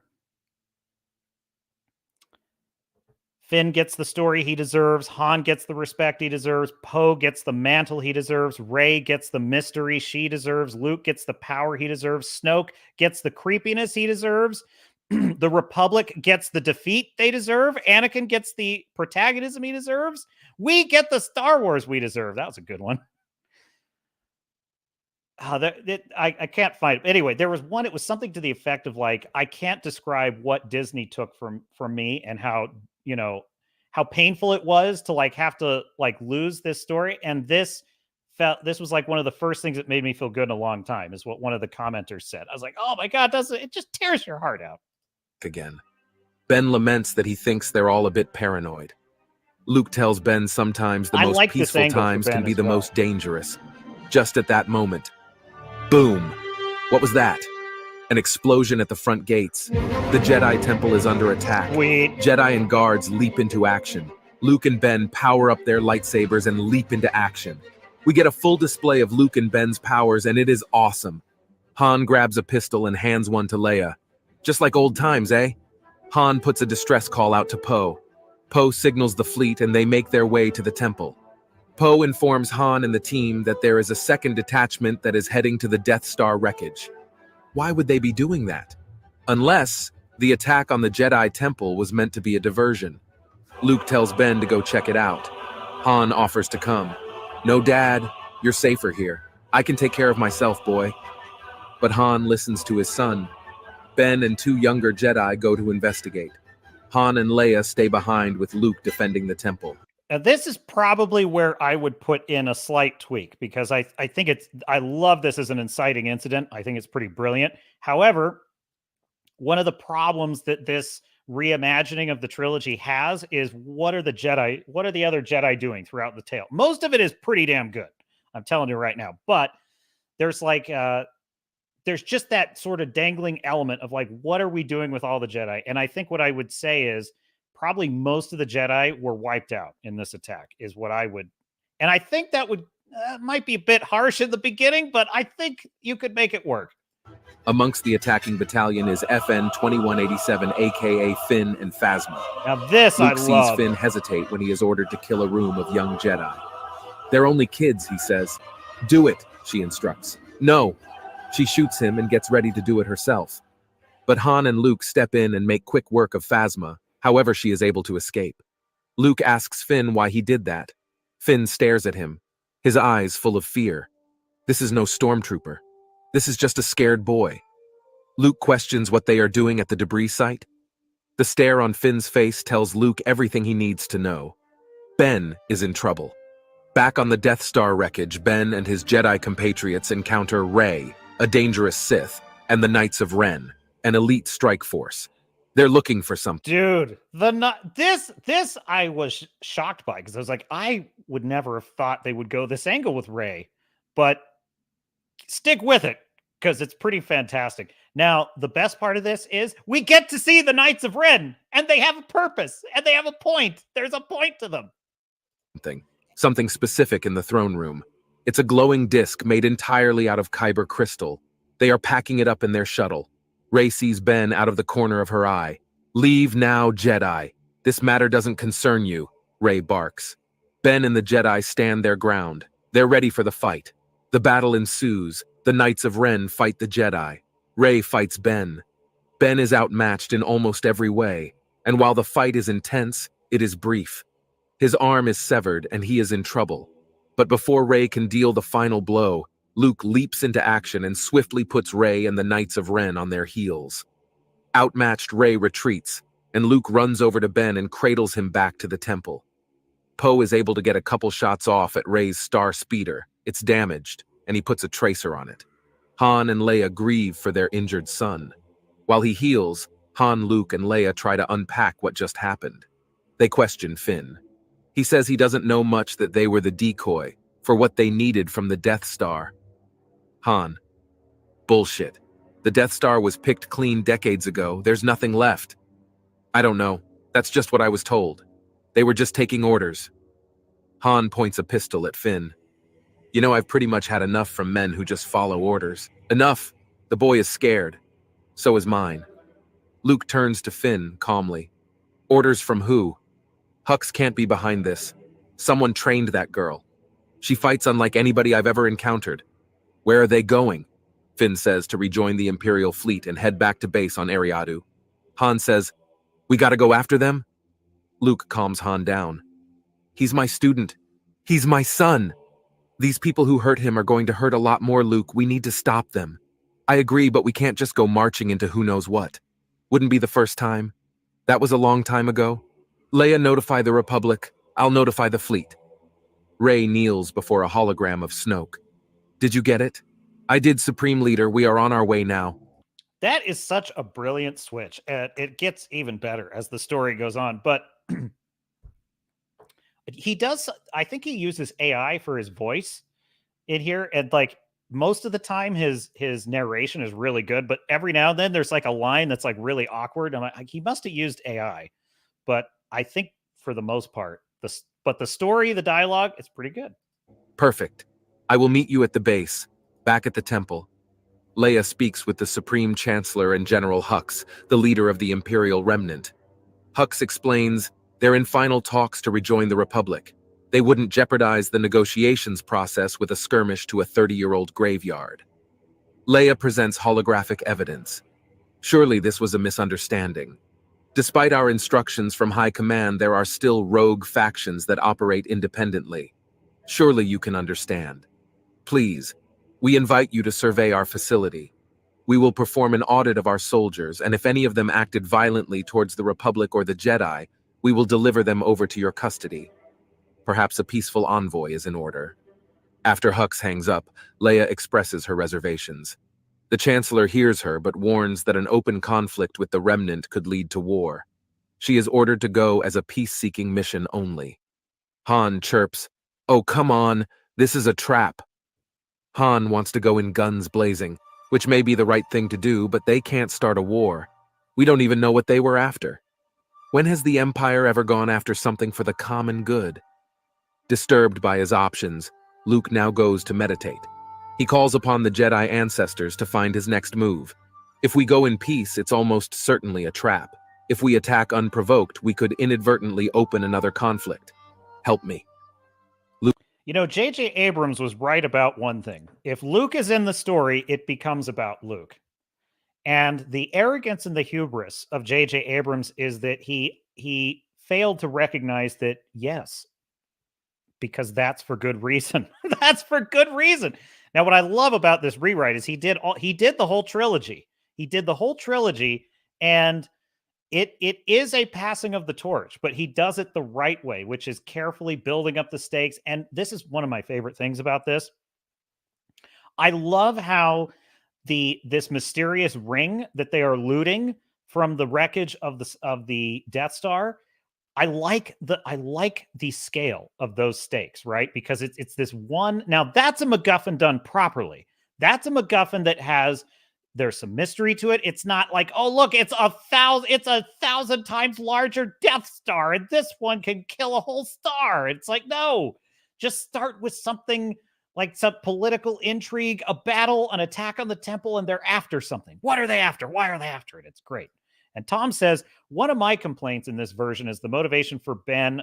Spoiler, but Ben turning to the dark side. They reuse the trite desire to bring someone back from the dead. I mostly liked that. My problem, I don't want to get into it because there's kind of some spoilers there, but I will just say that I think there were too many motivations, and that's really my issue. I think that motivation was pretty good. I think there was another motivation. I kind of like the idea that the dark side is just sort of seductive, and it pulls you in. It's like Reaper indoctrination, to use a Mass Effect reference. Tom says, is there nothing more to the dark side than the desire for immortality for oneself or loved ones? Well, what else is there in life, Tom? I don't know. What else do you want? That's enough. Look, the way I actually liked that element, because they kind of get into the motivations of what the Imperials are after, and I liked it. I thought it was pretty good because it was a very specific reason, and it fit with the prequels, and it fit with the original trilogy. I mean, look, here's the deal. And Lucas George Lucas himself kind of pointed this out. This is in the truest sense of a space opera, this is a soap opera. This is a story about the Skywalker family. And when it's done that way, it's actually a pretty powerful and compelling story. So to your point about is it a little bit played out, this idea of the dark side? Maybe. And that was honestly one of the main critiques of The Force Awakens as well. It's like, everyone's like, oh, geez, it's the light side versus the dark side again. And my one apologia for that was to say that, well, I think if you look at it as a cycle of life and you contextualize new stories with new characters and their relationships, I think that works pretty well. It's the unending battle of good versus evil. And I think that reflects real life. It's like, freedom and tyranny come in waves. And I think we are even living through that to some extent. There was a time when all the causes that the Wokies were arguing for had a certain level of justice behind them. And now look at them. They've turned into tyrants. They've turned into absolute hellish little tyrants that are trying to run everybody's lives, everybody's thoughts for that matter. So in my view, light versus dark is a very real struggle. So we'll get into that. We'll get into that a little bit later. But I take your point, sir. I take your point. Foodman Blue says, I can't come up with a good reason in one story, but damn, that is tired. I think if you build the story around the characters and their relationships, I think it works. I think if you're focused on what I termed in the last live stream as the obsession with gigantism, which is what these modern filmmakers have, especially in Disney, but also in DC, Marvel, Lucasfilm now, they have an obsession with gigantism. Bigger battles, bigger CGI, more volume, more characters, more this, more nanites. Everybody gets nanites now. It's gigantism. And so when Star Wars is obsessed with all of that, I think that, yes, it's boring and played out. But when it's about, an individual character wrestling with the good and darkness in them, I think that's pretty good. And I like where he goes with Rey and Ben in this story. I think it's actually a pretty brilliant way to play both characters. Foodman Blue says, major character swings like going from light to dark either happen abruptly or over a long period. Well, the Emperor fully, gleefully, and smugly expected that Luke Skywalker was going to just absolutely bend the knee to the dark side in one sitting. So how did he ever have that confidence? At least up until the prequels came out, my assumption was that the dark side is damn seductive. It can literally win you over in a day. So I don't know. If you're going with what we had to work with,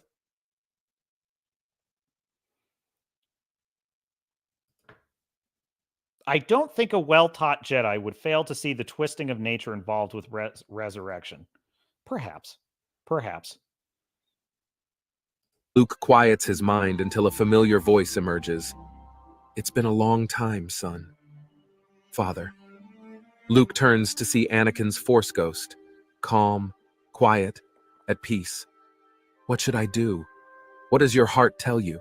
The two go back and forth about Anakin's time during the dark years and what the Imperial remnant could be up to. Anakin doesn't want to talk about it. Finally, Luke asks, what would they have been after? I don't know, son. The only thing I know is the whole time I knew the Emperor, he was only after one goal: immortality. It was his obsession. He was willing to violate every law of nature to achieve it. And did he? The Emperor is dead, son. But still, tread carefully. Imperial forces can never be trusted. And the girl? I cannot see her. Her presence is cloaked by the dark side of the Force. But I don't know, Tom. I think that's pretty interesting. Because the prequels established that he was after immortality. And if we're going to use the Emperor coming back, at least this builds the whole story around it. Like, that's what I think is pretty smart about this, is if we're going to bring the Emperor back, number one, Luke is at the center of the story from the very first moments of the film. That's super important. This is really a continuation of the Skywalker story, and the incorporation here of Anakin as a Force ghost, it might be just a skosh too much, but I do like the basic idea that like Anakin and Luke have been in communication, because this is really their final battle with the ultimate enemy. And I think that makes a lot of sense if you slowly but surely build it up. I do think that like different Sith have different motivations. Like, I don't know that every Sith is after immortality. Like, Anakin was not after specifically living forever. What Anakin wanted was he wanted to be able to protect the people he loved from dying. So there is wiggle room there. Tom says, I'm okay with light versus dark. I just want dark to be more complex than the denial of mortality. I see that as Anakin and specifically Palpatine's motivation. Like, that was specifically their motivation, was immortality. But a lot of Sith are after power, domination, chaos. Some of them are just agents of chaos. That's kind of the way I see it. That's what I got from this anyway. Be wary. I fear this could be your greatest test yet. Luke opts for a peaceful mission with a caveat. Leia will go with her envoy, and he will go as an unmarked passenger. He will sneak into the base and see if he can get to the bottom of what's really going on. Han also wants to go, but he's retired and no longer has the government clearance. Leia tells him someone needs to be there for Ben when he wakes up. Luke places his hand on Ben's shoulder. It begins to heal, but not enough. Han remarks, "Haven't figured it out yet? It just takes a lot of time and a lot of energy. Neither..." Bam, you could have done it that simply. He is the Grand Master of all the Jedi, and he's discovered a power to be able to heal people, but it takes a lot of energy, and it's dangerous, and it's taxing. And he hasn't totally figured it out yet. Like, this is why the Disney trilogy is so backwards, because Rey just has all this shit. She just has it. So, if you will permit me, I think I'll probably... Oh, do you guys want to continue with this? If you want to continue with this, I'll keep running it. But I'm tempted to kind of just skip to the ending here. But I think this is such a good setup for the story. It's what we were denied. Fu Man Blue says, yeah, continue. All right. We continue. Of which we have a lot of. Han nods. We'll be here when you get back. Oh, skip? Okay, cool. Luke and Leia depart for... This is what I think. So they find their way into the Imperial Remnant's base. They have this whole thing set up where the Imperial Remnant has their own planet. And one of the things I really like about it is that you have this political subterfuge that is establishing an important reason why Leia, Han, and Luke have to work in the shadows. So short of the long is that basically Rey winds up a captive of Luke, and Han Solo still dies in this version. But the difference is it becomes the focal point of the entire emotional stakes of the trilogy, particularly around Ben Solo, because it becomes essentially the reason that he starts to go down the dark path. And then they have a hook for the ending for the setup to the next film, which is right about, say, where is it? I want to say it's right about, I'm looking for the explosion. That's what I'm looking for. I just saw it. There it is.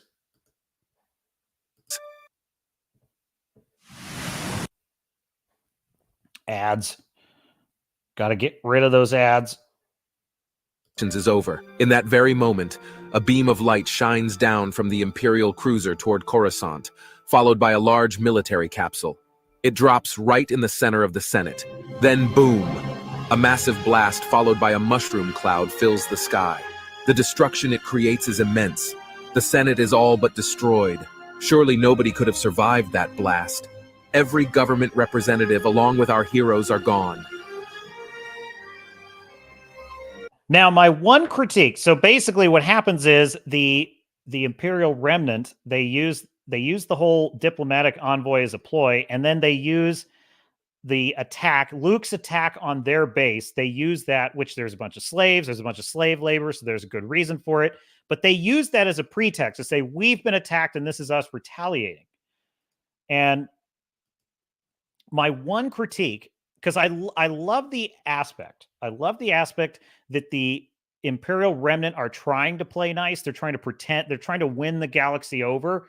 You know, they want better PR. However, I think that their case for how good they are is a little too good in this rewrite. And it becomes a little bit difficult to see how the public of the galaxy is going to be persuaded that they should not support the Empire. And really the problem with that is that I don't think he shows quite enough to the audience to show us how evil the Empire is. Because on paper, what they're planning to do arguably is not quite as evil as it needs to be. So that's one, and one part of that is that I think they have too good of a reason to blow up the Senate. I would make it that rather than they're wasting all this time with the pretext, they just do it. They just take an opportunity to decapitate the government. And by the way, that is the right scale of threat.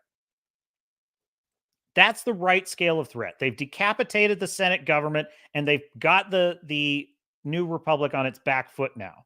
That's enough. You don't need to have a Star Killer base and all this other bullshit. Like, that is more than enough to establish the emotional stakes and kick off the next adventure. So I'll just go right to the end here. So here we go. This is the setup for the next one. Republic comes to their aid. The victory is certain, but their losses are great. Ben is beside himself with grief as he carries his father's body across the battlefield. Thousands of soldiers pause and remove their caps in tribute to the fallen general. Chewbacca cries out. Leia and Chewie comfort one another as we fade to black. Days after the battle, Luke questions Rey in a holding cell. "What's coming?" he asks. "I already told you. You can't possibly imagine," she shouts. She repeats, shouts, and laughs as if insane, until she finally starts to crack and weep. "He wouldn't leave me. He wouldn't leave me. He wouldn't leave me." Luke leaves her in solitude, disappointed. Snoke. Her weeping is heard throughout the halls. He boards a ship and joins his family on Naboo. Han's funeral is a spectacle. There are hundreds, if not thousands, there to pay their respects. Ben whispers to Luke during the procession. "What do you intend to do with the girl? Her story is yet to be written, Ben." Ben is angered by this, but he lets it go. Now is not the time. Back with Snoke, he levitates the mysterious object we now know to call the Eye of the Force into position. He is on board a monumental space station, not a Death Star. Something more sinister. The Star Forge. An engine of unfathomable evil. It is pulling energy from a nearby sun. Snoke speaks seemingly to no one. A voice is heard throughout the space station. It's sinister and cold. It is a voice that could only be recognized as the Emperor's. It speaks only one word. Finally, roll credits. Hat tip to Prism. So please do like and subscribe. Great video. It's basically what if Star Wars The Force Awakens was awesome? And indeed, what if it were awesome? I have, what's incredible about that is it's a pretty damn good rewrite. It's a pretty damn good storyboard. It's a really great treatment of what the story could have been. It still needs some work. There's still a couple parts, like I think there's too many Jedi, and it's not that I'm against Luke having the Jedi Temple. It's just you got to figure out how to keep the stakes at the right pitch, knowing that if Luke's got a whole army of Jedi just hanging back there, like the audience, that's going to kill the stakes immediately. So you can't have that. You've got to have a reason why they're taken out of play. That's all. So that's one issue with it. I do think he retreads a couple too many of, like the funeral on Naboo is pretty awesome, and I can't exactly fault it, but I definitely wouldn't have the Jedi Temple on Yavin. I'd put it on a new planet we haven't seen before, because I do think George Lucas was right that we should see something new in every Star Wars story. Yes, we can occasionally see some old things, but we want to see new planets because we should always feel like this galaxy is vast. We should always feel like this galaxy is huge and unexplored. And this is the mistake that The Mandalorian and Ahsoka and these other this is the mistake they've made, is that they have turned Star Wars into, it's like Coruscant is now the DMV. Every planet is Tatooine now. It's just, even when it's not Tatooine, it's so boring and it makes everything feel so small. And like even the Mandalorian moon that you've got Bo-Katan living on, she's in this empty castle. There's nobody there. It's just, so that's what I'm talking about. Even when things are big in this universe, they feel small. They feel claustrophobic in the new Disney version. So I do think you have to show some new places. But imagine just leading with, this is what they're up to. The Emperor is coming back. Can you imagine what that would have been like? Can you imagine all the fan theories after that ending, how people would have felt? And that would have been a suitably awesome threat. There's no Death Star. We don't need a Death Star. We don't need another planet killer. We just set up the stakes just enough that we know something really bad is about to happen. And that kicks us off to the races. And I got to say, the next installment of this, he basically did What If the Last Jedi was awesome. It's pretty good.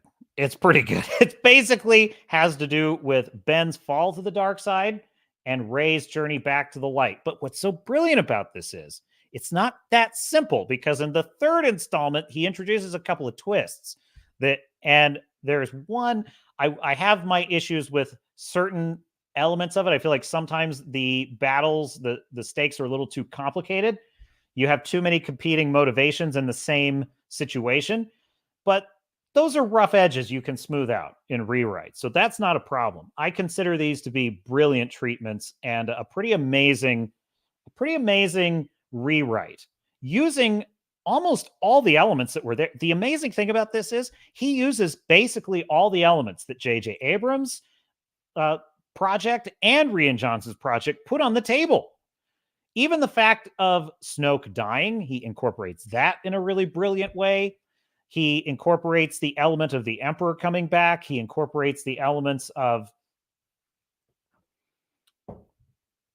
Well, I don't want to spoil anything. Check out the rest of them. They're really good. But I will say this. I think Finn's story, there's probably one or two things I would change. But for the most part, it's an infinitely better story for Finn. And it's amazing how it doesn't break the story to just have it be that Finn is also a Jedi. Like, that's basically how it winds up. Finn winds up training to be a Jedi, but he's not that good at it. And so that becomes an element of his story arc. And there are some beautiful scenes that he puts forward of like Luke helping Finn with this, because Finn feels like a failure and Luke has to like give him, there's actual wisdom in this story. That's one thing I really love about what he did here. Luke is a wise teacher. And I even think I probably would have made a change to kind of where Luke winds up at the end of all this. But then again, the ending is so good that I got chills. I really did. I really did. I was about to become one of the Ahsoka show. Oh my god! Oh, it's so beautiful. Like the actual ending is like the final scene is pretty good of the trilogy, the reimagined trilogy. So anyway, I just wanted to show you that to remind you that there is good storytelling out there. It ain't that hard, folks. It ain't that hard. Disney just makes it hard. Wait, no, that's not what I meant to say. That's not what I meant to say at all. Lucas had a really good point about this too. I want to share this point with you. Let me pull up this video. New. People have a tendency to overdo it. They abuse it. Gigantic. Now, there were two things that got abused with Star Wars and still being abused. One, when Star Wars came out, everybody said, oh, it's a silly movie. It's just a bunch of space battles and stuff. It's not real. There's nothing behind it. And I said, well, there is stuff behind it. It's not just a space battle. There's more to it than that. It's much, much more complicated than that. But nobody would listen. So they just, oh, it's simple. And we like the spaceships. We like the stuff. So they said, fine. So the spaceships and that part of the science fantasy, whatever, got terribly abused. And of course, everybody went out and made spaceship movies. And they were all horrible. And they all lost tons of money. I really hope this man has not seen Ahsoka. I can't. No, please, George, don't look at it, George. Don't look at it. And you say, well, there's more to it than that. You can't just go out and do spaceships. And the other part. But have you heard of space whales? Oh no. Oh, George, it's so much worse. It's so much worse. Have you heard of space witches and space whales that travel between galaxies? Which is the technology, which is, we'll just take this new technology. It's great. Especially when it came down later to digital technology where you can really do anything. And then people just abused it all over the place, which they did with color. They did with sound. Whenever there's a new tool, everybody goes crazy and they forget the fact that there's actually a story. And that's the point. You're telling a story using tools. You're not using tools to tell a story. You understand that? I do. You know what's incredible about that point? He's talking about almost every single thing Hollywood makes ever. Like in recent years, every new Netflix show, every new boondoggle that comes out on theaters, that just this crap that they serve up to us. This exact point applies to like 90% of it. The point was the other thing that got abused naturally in a capitalist society, especially in an American point of view, which is the studios and everything said, well, wow, we can make a lot of money. This is a license to kill. And they did it. They just simply, and of course, the only way you could really do that is not take chances. Only do something that's proven. Let's not do any. You got to remember, Star Wars came from nowhere. American Graffiti came from nowhere. There was nothing like it. Now, if you do anything that's not a sequel, or not a TV series, or a prequel, or it doesn't look like one, they won't do it. They say, we want something that so we that's know. the downside of Star Wars. That's the downside of Star Wars. And it really shows an enormous lack of imagination and fear of creativity on the part of an industry. I mean, corporations are not known for, maybe not Silicon Valley, but the old institutions are not known for being they're known for being risk averse. And movies are not risk averse. Every single movie is a risk, a big risk. I like to say, it's like the movie business is exactly like professional gambling, except you hire the gambler, usually some crazy kid with long hair who's like, I don't get this guy at all. You give him $100 million and you say, go to the tables. Or in the case of modern Disney, like $300 million. And come back with $500 million. That is a risk. Now, the studios have been going to think of it that way. They said, well, maybe if we told him that he couldn't bet on red, maybe if we told him, because we did market research and we realized that red wasn't, so they tried to minimize their risk. But once you, and of course, you're hiring the kid to take risks, to be creative, to do things that have never been done before, never been tested. You have no idea whether they're going to work or not. That's completely the antithesis of what a big modern corporation is. They want to test things 360 ways. You just go So out Hollywood is not like a big American corporation because it'll just throw money away behind somebody and have him go or her go and figure out. But they don't know. They don't know how to do that because they're basically corporate types. They think the worst thing that happens when they think they know how to do it. Then they start making decisions that ensure that it's not going to work. But hello, Kathleen Kennedy. Oh my God, yes, dude! Did he just nail every single point? I think about he talks about they're risk bean counters. They're bean counters, but what's incredible is they're not even good at that anymore. Because you would think that after 10 box office flops, 10 shows that nobody watched, you would think at some point Disney would be like, gee, I really hate losing money. This is the incredible thing. He talks about how it's like you give this kid with long hair, weird ideas, you give him $100 million, go gamble, bring me back $500 million. Well, that would be one thing. But they don't even go find a good gambler. They don't even go find someone that's won a few. They don't even go find a guy that has a reputation for writing great, successful films. They go get Jeff Loveness. They go get Jeff Loveness from Jimmy Kimmel Live. And they're like, here's $300 million. Now go gamble with it. What's wrong with these people? At least Dave Filoni, I can kind of understand because he's got a reputation. He worked with George Lucas. He did Clone Wars. He did Rebels. There is some credentials there on paper. But, the other problem with that, though, is there were no live action credentials. Even Dave Filoni had really no live action credentials to speak of, but they still give him all this power and all this control. Such a disaster. Poor George. Poor George. We must pour one out for George. Let us doff our caps. Moment of silence for George Lucas's Star Wars. Thank you. Thank you. Well, what else do we have? Should we watch some Loki Shills? We should probably do some Loki Shills. Because I'm not watching Loki. I don't care. I don't want to see it. This is the thing is, at least with, when I watched Mandalorian, okay, season 3, I was not super interested in it. I'm just queuing this up for us. I have not seen this. This will be a live reaction. But, it's like at least with Mandalorian season 3, I had seen the first season. I'd seen the second season. I kind of knew what I was in for. It was, like I said, hit or miss in the second season. Some good stuff, some bad stuff. First season, solid concept. It could work.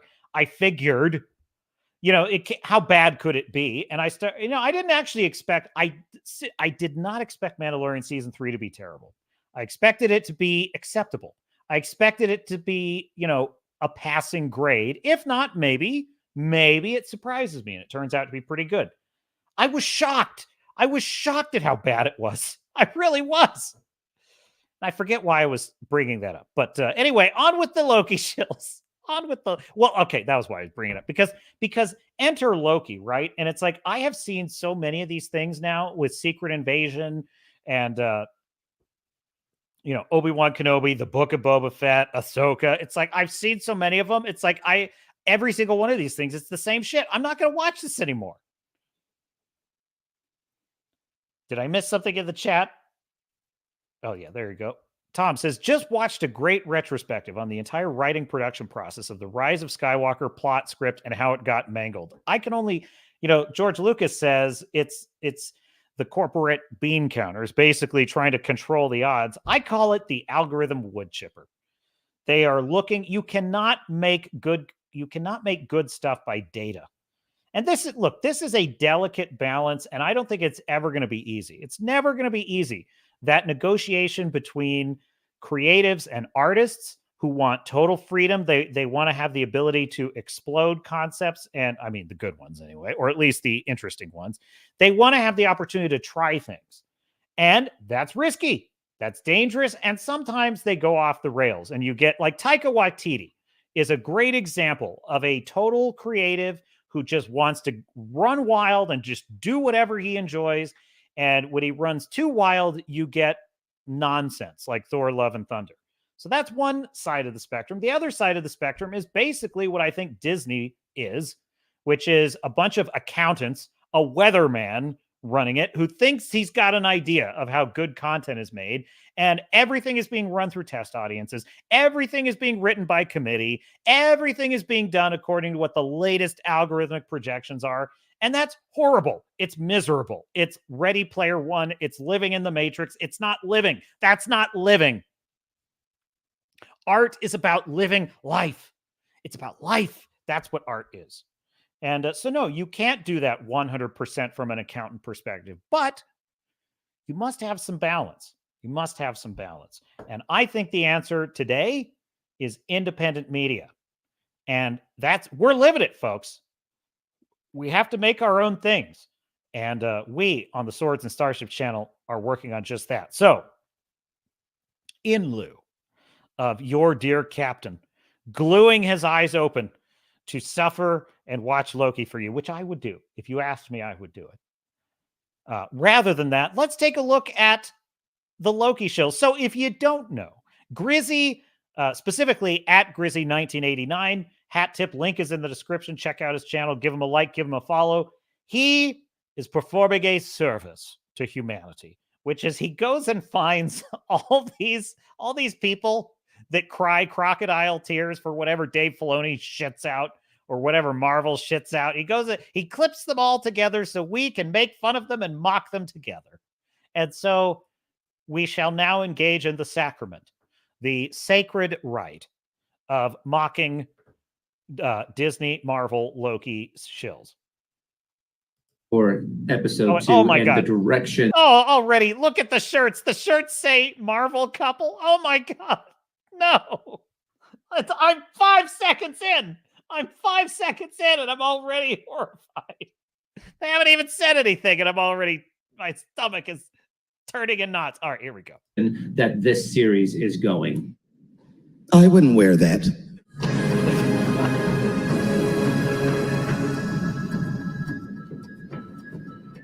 Welcome to the food episode. Did they make you hungry? Bitch, shut up. Oh my God, it's Brad Wolf. Can I get your autograph? Oh! Oh. Loki'd him. Hashtag he Loki'd. Go, Loki, go. Oh, no. Go, Loki, go. No. I am so in love with this man. You have no idea. Oh. Freaks me the out. She just says that about Anakin. She said basically if she sees a dude on screen, that's what she says.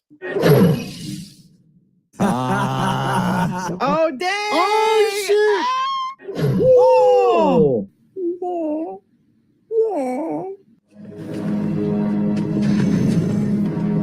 Oh, I would not mind this many Tom Hiddlestons coming up to me in an alleyway.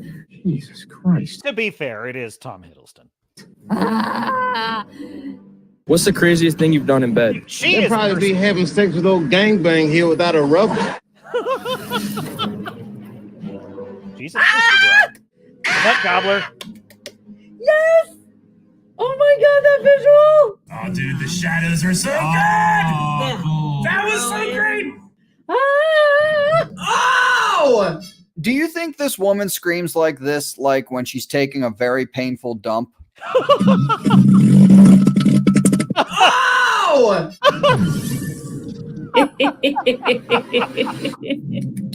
Whoa. Love it. Love it. Do you suck dicks? Love it. I'm going to tell you right now, I think this last guy is the most irritating one to me. This is the one that bugs me the most, is this guy. You know why? Because I think he is a stone cold liar. He was the one that actually accidentally had the real reaction to Ezra refusing the lightsaber. He's like, oh, wait, no. It's like, oh, no. It's like, you know.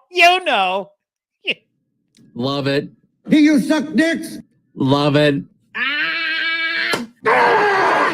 That's a great opening. Do you think this is a higher priority than preventing a temporal meltdown? That's not funny. So I can do terrible, awful things.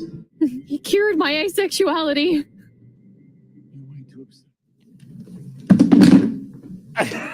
I'm gonna puke, bro. I can't do it on stream. I'm gonna puke from that. I'm gonna puke from that. Nowhere. How can that chick be that thirsty all the time? Oh my god, it's Anakin! Oh my god, it's Anakin! And then but she's an asexual? What? This is, oh my god, I don't understand the world anymore. I don't. This is, now I finally understand why old people are so miserable. I get it now. Granddad, rest in peace. Mobius! Get woke, Mobius! Why are you gay? What? What did he Mobius! say? Nowhere, man. You're a Mobius! Get woke, Mobius! Why are you gay? From the bottom of my heart, what in the fuck? What are you talking about? Oh, this is every Marvel show. This is every Disney show. Oh, it's so bad. It's really good. Yeah, and checking the other kings out of the other bad kings out of there. That is literally the only genuine reaction I've seen out of these people. Try this. Oh! Oh shit, dude! Oh shit, dude! Oh! She is bored, you can tell.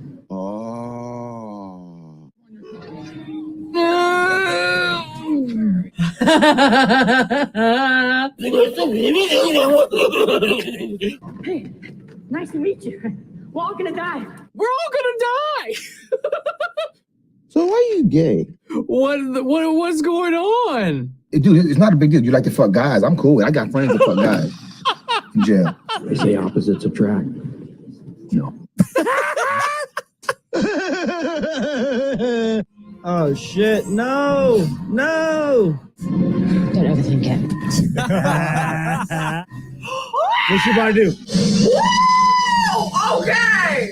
Oh, that's dope. I will take you outside and fuck you in the street. Those are people. Are they gonna be okay? Do you honestly care? No, I actually don't. The last episode does not perform well. So we're gonna need you to smash. Not the even like. at 10K views. Yeah. Aw, they're not getting views. Isn't that sad? Apparently, I don't know what's going on with the views. I talked to a lot of other reactors, and it's the same. Just a shot in the dark here, but maybe your content sucks. Maybe the MCU sucks. Yes! And maybe people are realizing that the corporation you shill for only cares about one thing. Give me money, give me money, give me money, give me money, give me money. Thanks for watching, and if you enjoyed the video, please like and subscribe. Grizzy, that was perfection, sir. Perfection. I got that. Bears playing again. He absolutely nailed them. One more time. So we're gonna need you to smash. Not the even like. at 10K views. Yeah. Aw, they're not getting views. Isn't that sad? Apparently, I don't know what's going on with the views. I talked to a lot of other reactors, and it's the same. Just a shot in the dark here, but maybe your content sucks. Maybe the MCU sucks. And maybe people are realizing that the corporation you shill for only cares about one thing. Give me money, give me money, give me money, give me money, give me money. Thanks for watching, and if you enjoyed the video, Absolutely just devastating. Just devastating. He nuked them from orbit. Oh my god. Oh, that was Beautiful, Grizzy. Do please like and subscribe to Grizzy 1989. I linked him in the description. You can see the full video. And oh, look what the cat dragged in. If it isn't Wrangler, come back. Loki is an awesome character. Too bad Marvel forgot how to handle him, but I didn't. Very good, sir. Star Fury says they are all full of shit. Yes. Dude, especially that one little twerp. It's like, look, nothing against the guy personally. I just mean it just professionally. I'm commenting on his work, not him personally. But he's got that reaction where he's, oh, no, that's perfect. That's perfect. I love this. I love this. What do you love about it? Why is that so perfect? They never talk about the story. Oh, look. Oh, I love that visual. I love that visual.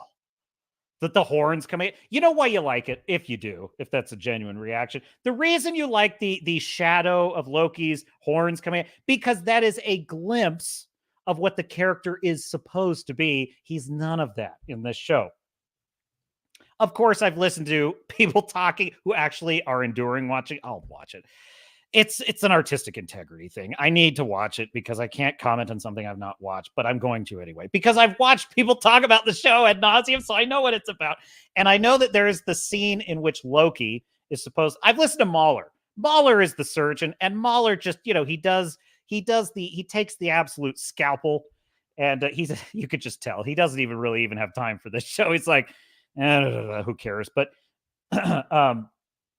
he's talking about the scene where Loki goes in to interrogate a guy. He's like, now, wouldn't it have been interesting if Loki had just been the villain that he was when he was attacking New York and he had just tortured the guy?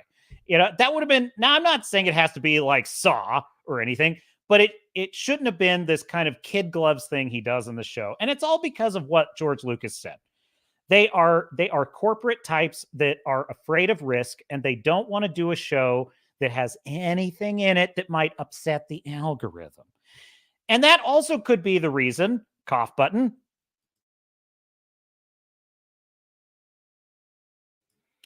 and that also could be the reason why these channels are not doing well. Listen, with all due respect to the shills, the poor shills, consider reacting to something that people are interested in. Like, that would be an idea, wouldn't it?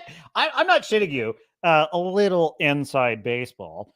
I'm learning this YouTube game as I go, getting a little better at it every day. And one of the things I do is I research. I'm thinking about doing a video about something, or I'm thinking about putting something in the stack of stuff.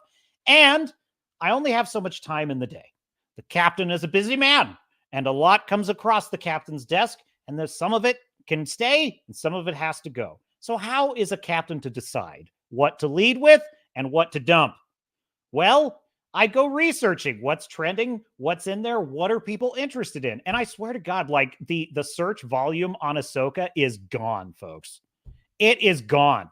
Do you know that when I put in One Piece, okay, in Google Trends, it's all right. But when I put in Luffy, the character from One Piece, it is like up there with Star Wars in terms of search interest, even after the show has been over. Well, I mean, it was Netflix. It's the binge model, So it's like, it shouldn't be over because it should still be running if it were on a weekly basis, but it's basically over. People are still talking about Luffy all the time. Nobody's talking about Ahsoka. Nobody cares. So really, that's part of the reason. That's part of the reason why their channels aren't doing well. Nobody cares about this shit. And the problem is they go reading all these dumb media articles. They're like, well, I have fan theories. Do you remember that article I read to you couple of months ago now? It was that article by, back when Mandalorian season 3 was going, and they're like, Rook cast. What if Rook cast came back and turned out to be the rival to Bo-Katan? And I'm like, who? Like, who the hell is that? And then yes, Rook cast from this one episode of the Clone Wars, who was a traitor on Mandalore. And I'm like, dude, said nobody ever cared. Like, nobody in the world cares who Rook cast is. Nobody knows who that character is. That is a forgotten character from a forgotten episode of a somewhat now forgotten show. Well, Clone Wars not really a forgotten show, but it is a forgotten episode from that nobody even cares about. And I'm thinking, these shills go and read an article like that, and they think, oh, well, gee, there's just all this buzz about who is Rook Cast. You know what it reminds me of?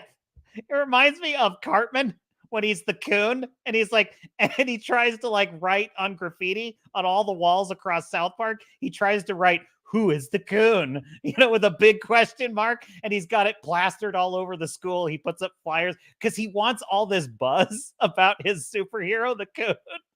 But nobody cares. Nobody cares who the coon. He goes up to kids because now he's Cartman, right? So he's the Bruce Wayne of his character. So he's playing it super cool. And he's just like, hey guys, yeah, have you heard about that coon character? Like, who is he? What's he about? And everyone's like, who? And then they're like, but this Mysterion guy. Mysterion is super interesting. So Cartman hates Mysterion because everyone wants to know who Mysterion is. Nobody even knows who the coon is. That's what this reminds me of. It's like they go and write all these fan theories about, all the Filoni characters that might come back as if anybody cares. It's like Cartman. So who is the coon? Who? Nobody cares. So the problem with the shills is they believe the fake, phony lies of the media. They believe all the garbage they read about how interested people are in this. And it's like, I'm going to tell you, it used to be that there was a level of hate watching with Disney Star Wars. There was a level of hate watching with these Marvel shows. That's gone, folks. Like, nobody even cares anymore. It's kind of amazing. So, hey, Gary Neurotic, he nailed it. Apathy has set in. Apathy has absolutely set in. Yeah, that no plucking out of eyes allowed. Agreed, Star Fury. That's important. That's a good safety tip from Star Fury, who is the chief gunner on the ship. And the other, to your point, Wrangler, about Loki, Loki, I was hearing like the way Loki is in this show, which I saw the first season, and I've heard nothing has changed. Nothing has changed. It's the same shit, different season. Who cares? They don't seem to understand that it doesn't matter if it's 8 episodes. 8 episodes does not mean that you waste 7 hours of your viewers' time and then dangle a little bit of a hook at the end. That's not what you do with 8 episodes. If you have 8 episodes, you tell 8 stories. That's what these morons that write this garbage don't understand. I remember I was watching some behind the scenes stuff on Star Trek: The Next Generation, and they talked about how how many total episodes of Star Trek: Next Generation were there? How many total episodes of Trek Next Gen? Let's see. It must be about 175, 178. I was close. I kind of guesstimated it there. 178 episodes. And you know what the writers, creators, actors, what they all say about it? It's like it was like 178 mini movies. It was, and that's not hyperbole, because every episode of Star Trek, it was, Kate Mulgrew, who played Catherine Janeway on Voyager. She made this point often that when you're a Star Trek actor, or at least back in the day, like you had no life. You had no life. It was like 14-hour days. It was long days. You spent all this time in makeup. You spent all this time in rehearsal. It was a job. Like it was a job.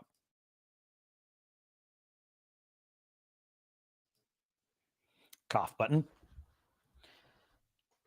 And why? And the story also was a complete self-contained story. Now, I'm all for serialized storytelling, but my point is that each individual episode, even if it was a long-form arc like the Dominion arc in Deep Space Nine, every episode is like a movie. And Disney seems to think that they have a license to waste people's time, to just waste people's time with nothing happening. And, I'm just tired of my time being wasted with these assholes. It gets offensive. It gets offensive after a certain point. I'm like, and these shills are like, well, our channel views are dropping. Of course they're dropping. What are you reacting to? Nothing. Nobody's. This is the thing. They should do reaction. This is why I say, like, back when shows like Breaking Bad were airing, you could have had really successful reaction channels because, oh my God.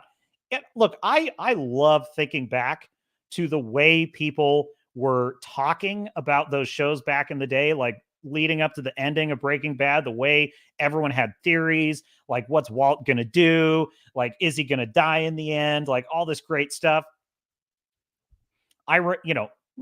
Obviously in the later seasons, it all went south, but like when Game of Thrones was super red hot right after the Red Wedding and all that stuff, and people were buzzing about it, talking about it, that's when you can do a reaction channel. That's when you can do a reaction channel. Anyway, so Mahler was pointing out that like this new Loki, this is why it's hard. You can't review these shows anymore, because this is the same thing I could say about Ahsoka, which is the same thing I could say about Secret Invasion, which is it's a missed opportunity. It's a missed opportunity. Imagine if Loki is just literally that Loki. He's that Loki from the Marvel Avengers. He does not give a shit about how his future self made nice with his brother and changed his mind about everything and gave him, like, I think it would have been great if Loki watches that video of his life. He sees his future self getting strangled by Thanos and he's thinking, oh, good thing I didn't make that mistake. He's like, well, I ain't making that mistake. That guy was a chump. That guy was an idiot. He should have been like Will Ferrell. Like, what an idiot. Like, why did he do that? He really should look at that life and just be like, well, I'm glad you showed me that, because that is what I'm not going to do. I think the first season of Loki, he should have just been obsessed with getting back to Earth to finish the job. That's basically what I think. Starfish, the captain put me in charge of the guns. Well, sorry, friendly fire. Here I come. Fire as you bear. Fire as you pass out. So, yeah, I kind of had a list of things in the stack of stuff that the captain is not watching, which is, that's not my usual style. Chris Gore, who was the one that actually pointed out that Prism video, by the way, that that Star Wars What If Force Awakens was good. I don't know if that's the specific video he was talking about, but it's the one I found, and I loved it. So hat tip Chris Gore over there at Film Threat. He's wild about this new movie, Killers of the Flower Moon. I'm going to tell you something. I saw the trailer for Killers of the Flower Moon, the new Martin Scorsese epic, and I thought, I could not care less. I just could not care less about this movie. I am so tired. I'm so tired of the white guilt bullshit.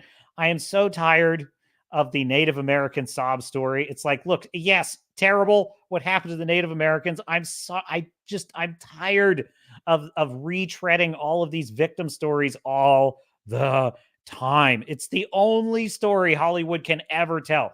Shit, we watch a movie that takes place 300, 400 years in the future, and they're still lecturing us about slavery. It's unreal. Star Trek Picard season 2, they're in the 25th century. And what do? They go back in time to 2024 Los Angeles, and they start lecturing us about climate change and homelessness. And I'm like, no, what are you doing? You can never escape it with these people. You can never escape it. And so it's like Killers of the Flower. Oh, it's all these nuanced performances and all of these. You know what you could just tell when you watch this trailer, Killers of the Flower Moon? You can just tell that this is Oscar baiting. This is Oscar baiting, is what this is, because this is all these, Leonardo DiCaprio. They gave him this fat face. He's like super fat and weird and bloated looking. And he's just, look, I kind of like the character he's playing, but you can also tell that he's hamming it up for the camera. They're all hamming it up, and they're just acting so actory. That's the only way I can describe it. They're acting all actory in this film. And it bugs me. It just bugs me. It seems slow. See, this movie, I believe the runtime is 3.5 hours, or was it 3 hours and 45 minutes? Did Chris Gore say it was 3 hours and 45 minutes? By the way, if you're into the Killers of the Flower Moon, this is one man's opinion. Okay, this is just the captain. I haven't even actually gotten to whether I think it's a good movie or not, because I haven't seen it. I'm just talking about the trailer. That's the only thing I'm even talking about right now. The trailer for Killers of the Flower Moon. I'm like, what is this about? I feel like this movie is going to be withholding. That's what I feel. When I see it, I feel like this movie's going to be, it's It's going to be 3 hours of the movie not giving me what I'm looking for, which is like, just what is this about? That's it. You know, I could be wrong because it's just a trailer. And like, we watched the Napoleon trailer earlier in the stream, and I admit fully, I could be dead wrong about this. I could be dead wrong. Joaquin Phoenix might be a tour de force. This might be one of Ridley Scott's all-time period epics of all time. Like, it could be. But that trailer is garbage, is what I'm saying. So, Readout Production says, I will defend The Killers of the Flower Moon in that the true story is one of the more fascinating criminal tales in American history. But 3.5 hours, for fuck's sake. No, I know. Like 3 hours. Look, dude, Oppenheimer is 3 hours. It's asking a lot of its audience, and it mostly earns that runtime. I would say, I think you cut out, and look, there's definitely, I think there's people that would disagree with me on this. I would cut out the Robert Downey Jr. arc of that story. I could be wrong about this. I'm not Christopher Nolan. Nobody is.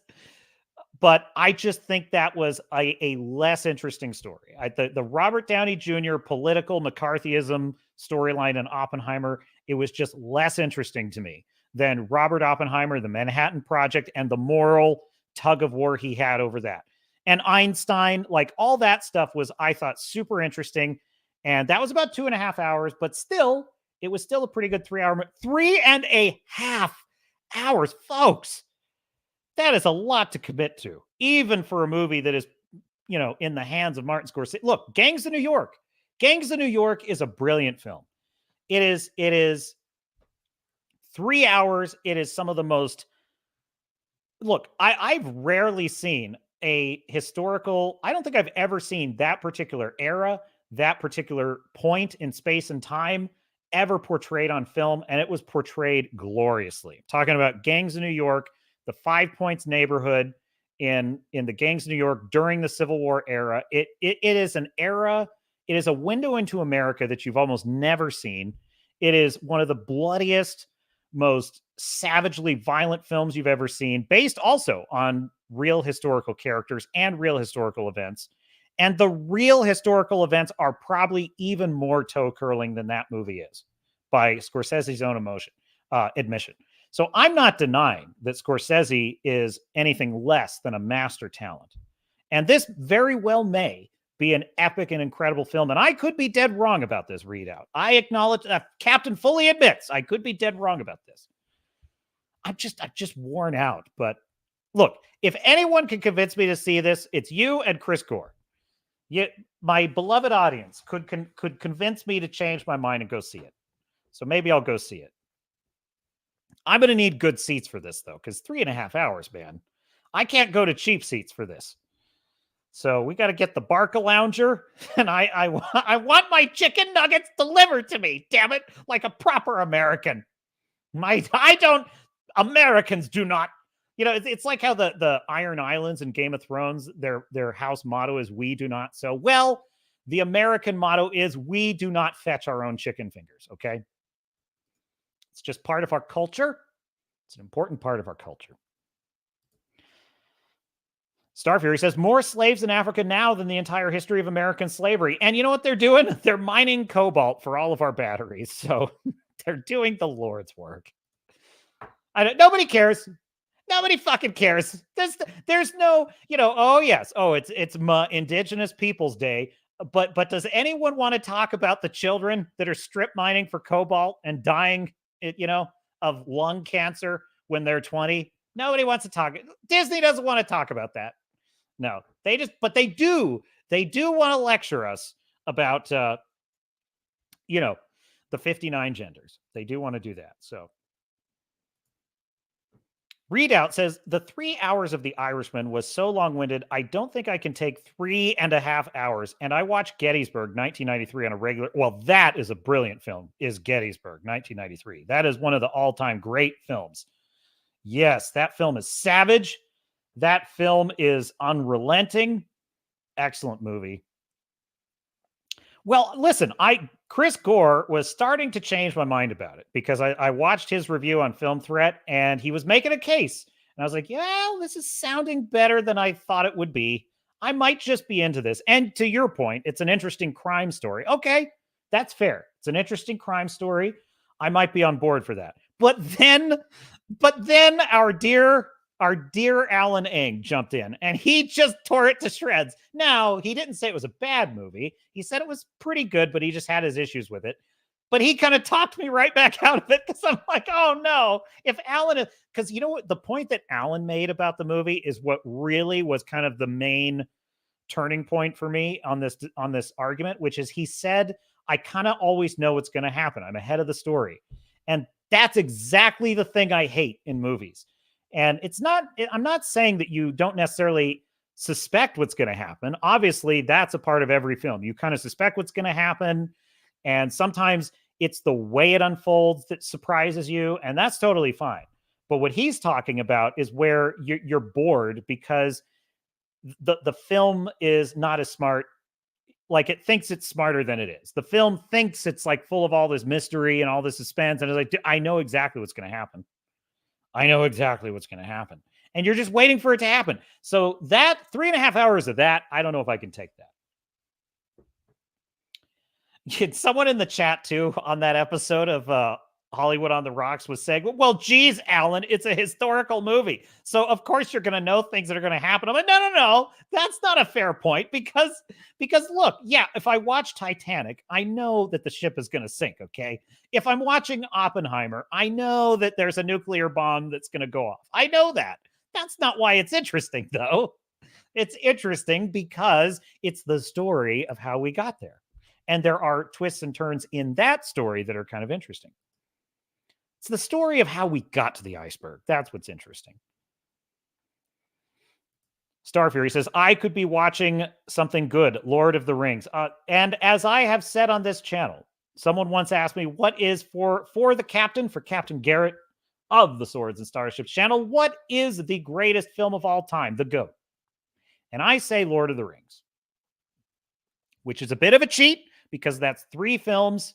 And the reason I say that is because really, they are a single, incredible, like once in a generation film, once in a century film is The Lord of the Rings. And I can't pick one. Okay. I love The Fellowship of the Ring. I love The Two Towers. I love The Return of the King.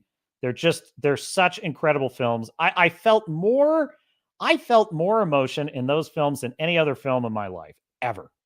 And they just one-upped each other. That was the amazing thing. Like, dude, Boromir's stand at Amon Hen, my God. It's one of my favorite moments in all of cinematic history because I had not read the books. I had read The Hobbit, but I had never read The Lord of the Rings. And I had a friend of mine who listened to the audiobooks with Ian Holm as the narrator. Like, he was into it. He was like, so I was Lord of the Rings nerd adjacent. And I kind of liked that because I was like, well, since I haven't read the books, I'm not going to read them because I want to be surprised. I want to see what happens. And, my opinion of The Lord of the Rings was that probably they're huge books. They're huge books. So I thought it was going to be a more old-fashioned kind of story. And I was just not prepared. And what do I even mean by that? I guess I just mean kind of like a War and Peace kind of, look, let's just face it. Modern films have a certain way that they tell stories. And I suspected that, J.R.R. Tolkien being much more interested in lore and history and world building, that his tale would not quite have some of the twists and turns that it had. And I was dead wrong about that. This is back in the day when it was first coming out. These were my thoughts, And when Boromir comes over that hill and starts fighting for those hobbits, it blew me away. I couldn't believe it. It was one of the best things I've ever seen ever. And Sean Bean and his performance of that, it was incredible. And it was the best. And then we get the Two Towers, and the first shot in that film going over the Misty Mountains, and you hear the sounds of Gandalf fighting the Balrog. I had chills in the theater. Something those dumb shills, they wouldn't even know what to do with something like that, an experience like that. They think Loki gives them chills. How about the first shot from the top at the Golden Hall in Rohan when Eowyn comes out and you just see that flag, and you had that magnificent score with the Hardanger fiddle by Howard Shore. It's just, there's nothing like that. The Battle of Helm's Deep, one of the best live action battles ever committed to film, ever. Certainly the best of the three films. But then you get Return of the King. You get that one of the most magnificent scenes in all of film history. I know. I just said one of the, but I'm telling you, that's what it's like with these films. You think you've seen the most magnificent thing ever. And then Sam and Frodo are just almost dead on the slopes of Mount Doom. I wasn't even planning to talk about that. Look at, you just bring it up once and the captain can't even help himself. They're on the slopes of Mount Doom. And Frodo, he's like, I can't carry it for you, Mr. Frodo, but I can carry you. Oh my God. You've never seen a grown man weep so much. So much. It was just, oh, those films are incredible. So yes, how can I pick one? You can't make me pick one. They are together. Greatest film of all time, easily, by a mile.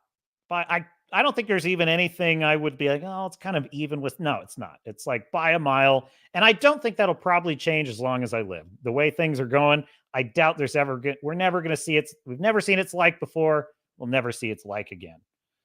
And, speaking of George Lucas's point about gambling, dude, Peter Jackson, he and his wife had to fight tooth and nail to get that movie made. They had to shop it to so many film studios. And there were none of the studios would give Jackson what he wanted.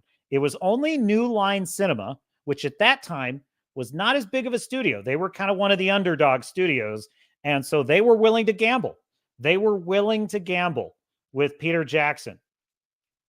And that's how he got them made into a trilogy, because I think one of the previous studios he went to, one studio wanted to do it as one film.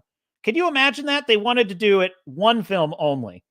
And then another studio wanted him to oddly break it up into two films. It was like, no, I can't tell this story in two films. It was only New Line Cinema that was like, okay, we'll gamble with you. We'll gamble with you. But that's rare. A guy that's that committed to the source material, that had that kind of a work ethic. And as George Lucas points out, Star Wars came from nowhere. Well, The Lord of the Rings came from nowhere. It came from nowhere, folks. Nobody was talking about fantasy movies were nothing in the 90s. Nobody was into fantasy movies in the 90s and the early 2000s until, well, the 90s, basically. There were some fantasy films in the 80s, such as Labyrinth and, The Princess Bride and stuff like that. But there was nothing like an epic, sweeping fantasy epic. There just was nothing like that. And The Lord of the Rings was a total gamble in those days. And one I am so grateful we got. And then we have Readout Productions pointing out that 2/3 of Oppenheimer was great. I would say 3/4. I'm kind of at about 3/4 of it were great.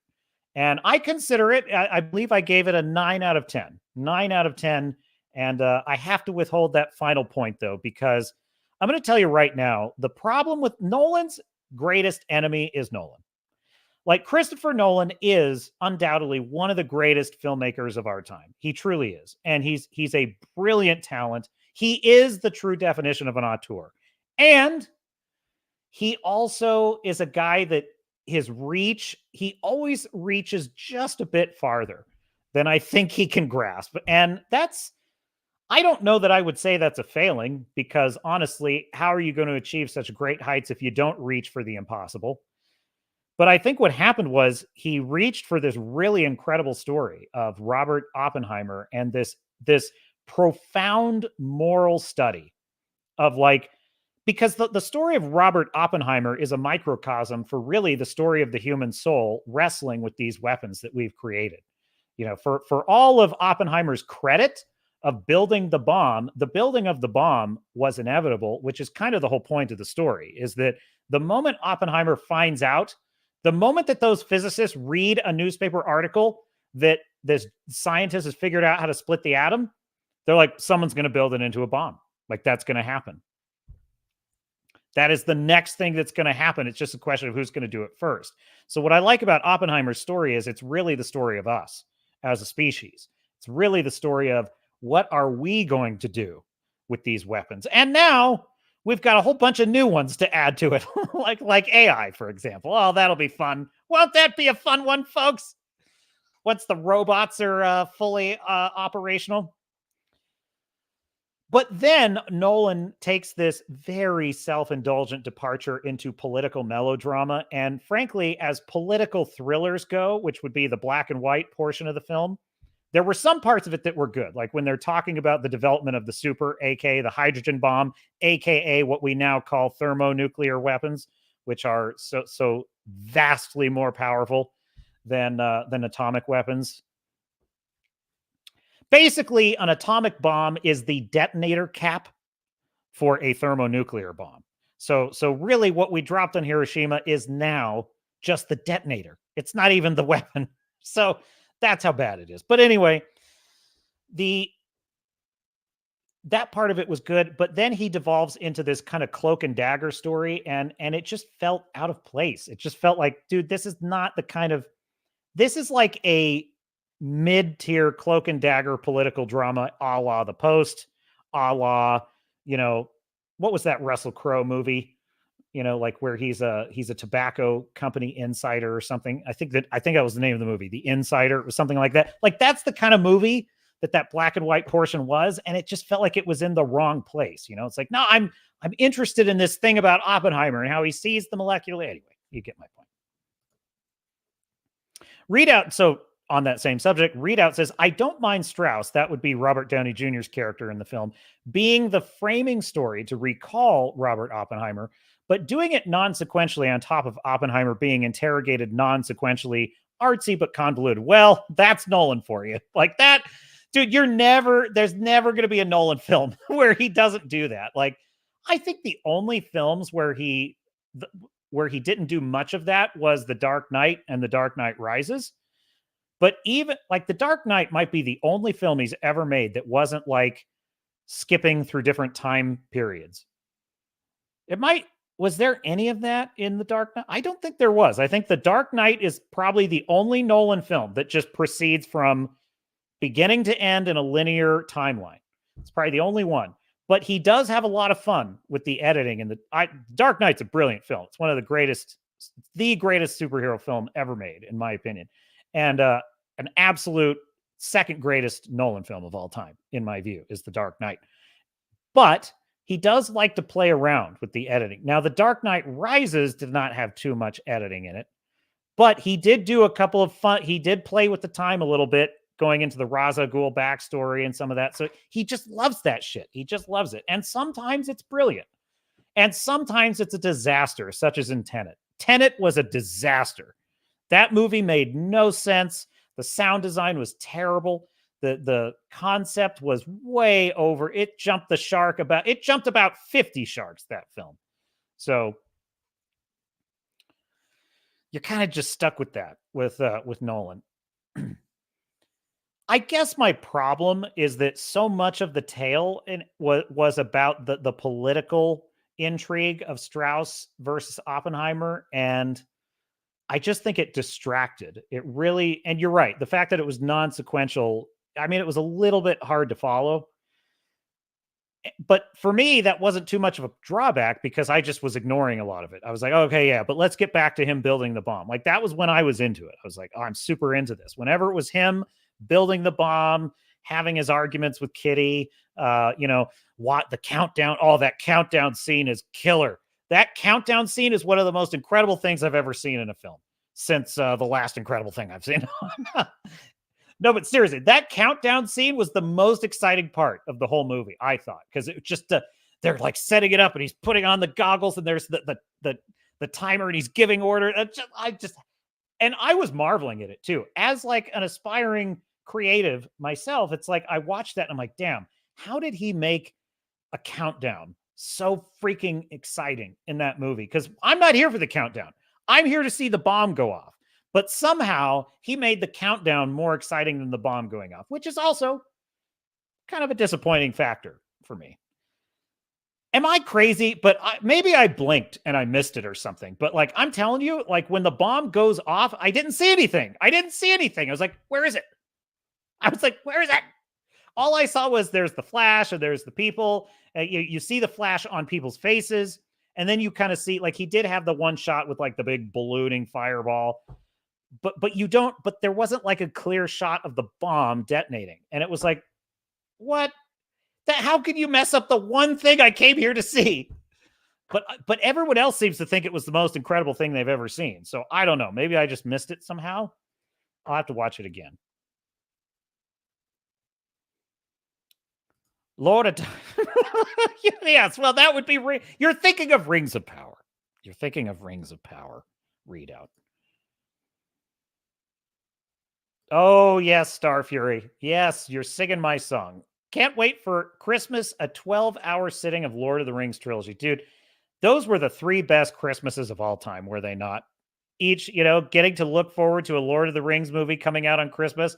I'm telling you, I get warm, fuzzy feelings every time I think about the ride to the theater, sitting in that theater, talking to my friends after seeing it. It was one of the best times in the theater ever. And I can count on one hand how many times I have seen a film that was just, like nothing I've ever seen before or since. And Lord of the Rings would be one of them. Lord of the Rings would definitely be one of them. The Dark Knight would be another one of them, actually. The Dark Knight was like that's one of the greatest times I've ever had in a theater ever. It was so good. And then The Dark Knight Rises happened. He Gandalfed, says Star Fury. Oh, no. Ahsoka you got that wrong, Star Fury. Ahsoka Gandalfed. Ahsoka Gandalfed. She Gandalfed. Hashtag evader. Oh, my God. It's so depressing that there are people in the world that are that pleased they're so pleased by so little. It's like Filoni has given you nothing. He's given you nothing, and you're lapping it up like it's you're Oliver Twist. Please, may I have another? Fu Man Blue. The kids will now watch the trilogy and say, "Oh, Gandalf Ahsoka." Oh no. Kids are not going to be watching the Lord of the Rings. What, dude? You got to be pretty nerdy as a kid to watch Lord of the Rings. Let's just face it. All right. Like to this day, Lord of the Rings is niche, man. It's still niche. Like I don't think it has. I think that is definitely one of the reasons why, Rings of Power was such a catastrophe for Amazon. I mean, it's definitely the fact that this was the fan base not to fuck with. This was the fan base that wouldn't, Lord of the Rings, this is the only fan base that calls themselves scholars. They're not Tolkien fans. They're Tolkien scholars. Like it is a professional study. So yeah, that was never going to work out. But the other thing they got wrong is they looked at Lord of the Rings like it was, well, I think they looked at it like it was Game of Thrones. I think they looked at it like it was Star Wars. They looked at it like it had this broad appeal. And frankly, that's a misunderstanding of Game of Thrones as well. That's like Game of Thrones was, there was someone debating this, I think, on Friday Night Tights. Was it Ryan and Jeremy were arguing about this or something? Like Ryan was trying to say, I think, was trying to say that, or no, was it Jeremy? I don't know. One of them was trying to say that Game of Thrones was always huge. It was Jeremy, I'm pretty sure. I'll throw him under the bus. It was Jeremy trying to say that, Game of Thrones was big right from the beginning. It was not. It was not. Nobody, I remember my buddy asking me, he's like, hey, you want to watch this show? It's called Game of Thrones. I'm like, Game of Thrones? What's that? Is that about like the British monarchy? What the hell is that? I was like, that's exactly my reaction. And he was like, no, it's a fantasy show. It's fantasy. Okay. Well, let's check it out. I remember watching the first episode. I'm like, not bad. I like that Sean Bean's in it. He's cool. The ending with the first episode. Oh, that's pretty good. But I remember thinking, okay, what is that house? Like, what is this world? Why is there a Night's Watch? Like, there's a lot to figure out in that show. Right about episode 6 or 7, once all the shit's going down in King's Landing. And now I'm getting pretty into it, right? Then you get to the end of the season, and I'm like, they just chopped off the head of the main character. What the hell, bro? Sean Bean is now out of the what? Well, he's got to be alive. That can't make any sense. That can't be right. And then the next episode confirms it. that was like that was me catching up, and nobody was talking about it. Like nobody was really talking about this show except nerds. Nobody knew about Game of Thrones except like fantasy nerds. And then like season 2 or 3, I remember bringing in a normie.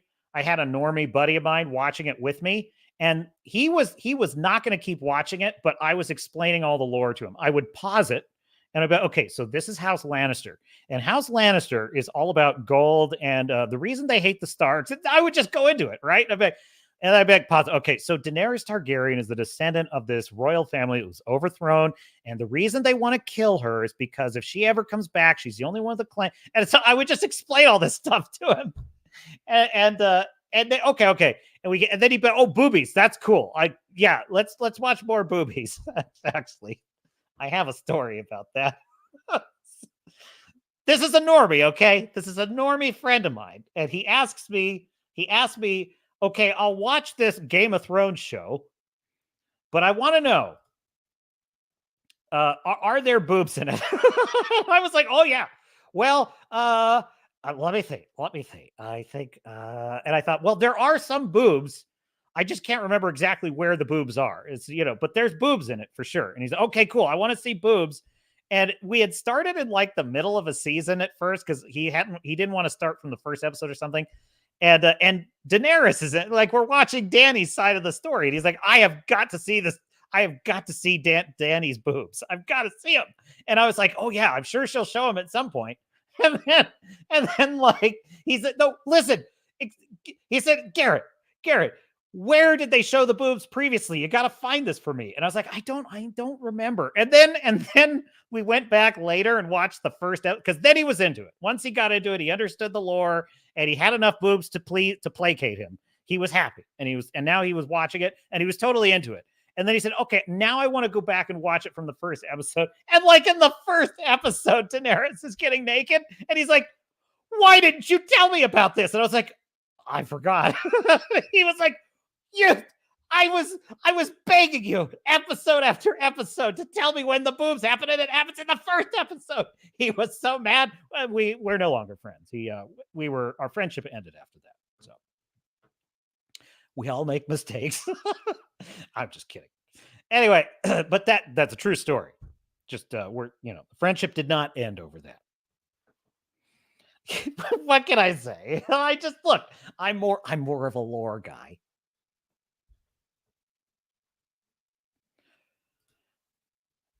The free folk do not kneel. But anyway, my point with all that was like, dude, that was totally a show that normies had no awareness of until like season 2.5. Nobody knew about Game of Thrones. It was the nerds.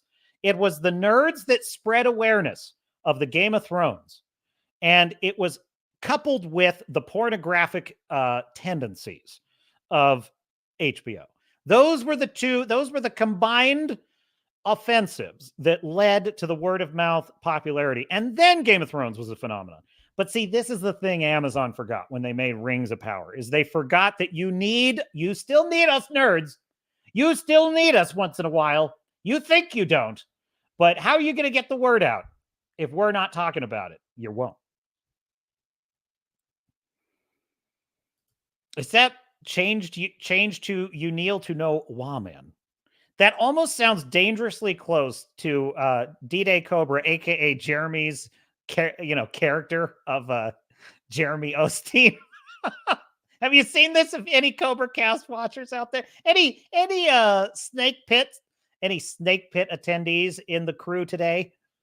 I love what he does. Jeremy Osteen, the Wahman. Everyone thinks it, and he says it's super cringe as hell. I was like, agreed. No, it's horrible, but I love it.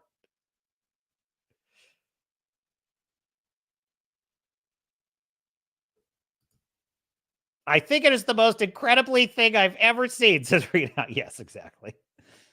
Yes, indeed. Wrangler. I hear boobs, so I came back to the keyboard. Well, this is I'm sorry to get your hopes up. It's not going to happen this time, Wrangler. Not going to happen this time. What else have I got in the stat? What else am I not watching? So, The Walking Dead. The Walking Dead came out with the Daryl Dixon show. Apparently, this has been running for a while. It's been running for, and I took a look at the first episode, and I will say I've always liked the character of Daryl Dixon. Maybe I'm just not that imaginative, but not only do I think Walking Dead has nothing left to tell, like there is no story left to tell in this world. There's just nothing else I want to see. It's like, oh, he's in Paris now. Well, who cares? It's zombie Paris, which is basically just like zombie Atlanta, which is basically just like zombie everywhere else. So like, why do I care? But there are some characters that aren't bad. There's some possibilities that are mildly interesting. I just feel like it's, oh, look, zombie world and another human fascist dictatorship. Okay.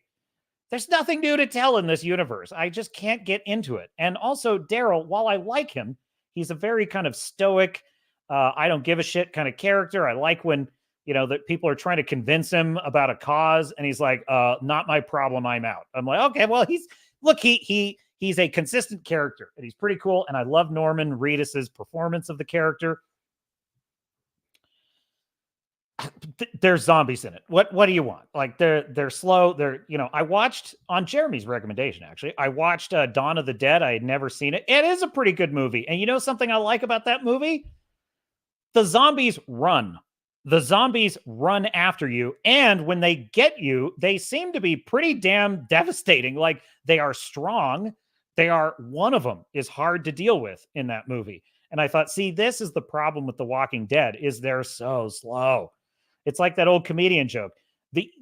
How do you escape a zombie? You just walk faster. And I'm telling you, about half the time the zombies swarm them, it's because they did a cheap camera trick where the camera's pointing here and the zombie just comes from over here. It's like if I were sitting right here in this chair and I was like, yep, there are no zombies in this room. And then a zombie immediately, it's like, well, if I had a periphery, I would see that the zombie was there. Well, what's that movement in the corner? Oh, it's a zombie. So they play cheap camera tricks. So I just, I watched one episode of it. There's another guy that's got a vendetta against Daryl. Who cares? And then there's another show. It's on HBO. It's called Our Flag Means Death. And it's about the pirate Stede Bonnet, who is a real pirate. And you know me, I love... I just slipped into like a southern... You know me, I love a good pirate yarn. I do. I like a good tall ship story. I like a good nautical tale. Really gets the blood pumping. However, there is something off-putting to me about the marketing of this show. It looks like it's tongue-in-cheek. It looks like it's a sort of dark comedy version of Pirates, and I don't like that. I don't like that at all. And you know what it feels like? It feels like a subversion of the Pirate of the Caribbean kind of story. I'm not talking about Disney's Pirates of the Caribbean. I'm talking about the historical Pirates of the Caribbean. I feel like it is for a modern audience kind of dark comedy reimagining. And it's like, I just don't want to see that. So what I'm going to do is I'm going to watch the first episode. I'll give it the 5-minute rule and we'll see how we do. Because I could be wrong. It could be one of the best things I've ever seen. But look, I've already seen one of the best pirate shows of all time, which was Black Sails. Black Sails was incredible. Like, if you want a really good pirate show, it's Black Sails. It's got murder and it's got violence. It's got sword fights. It's got ship fights.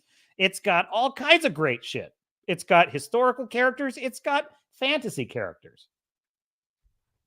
But it's not a fantasy show. It's like a historical period piece about the pirates, the golden age of piracy.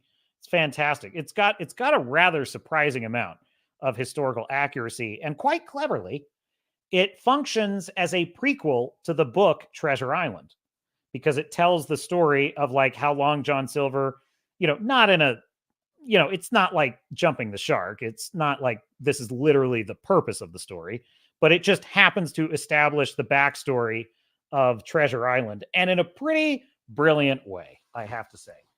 So I find it hard to believe that Our Flag Means Death is going to beat that. I just don't think it's going to. I think I saw Oh, yes. Wrangler has an important point on the subject, which is boobs, bacon, and coffee. The 3 best ways to get my attention. Well, that just means you're a red-blooded man.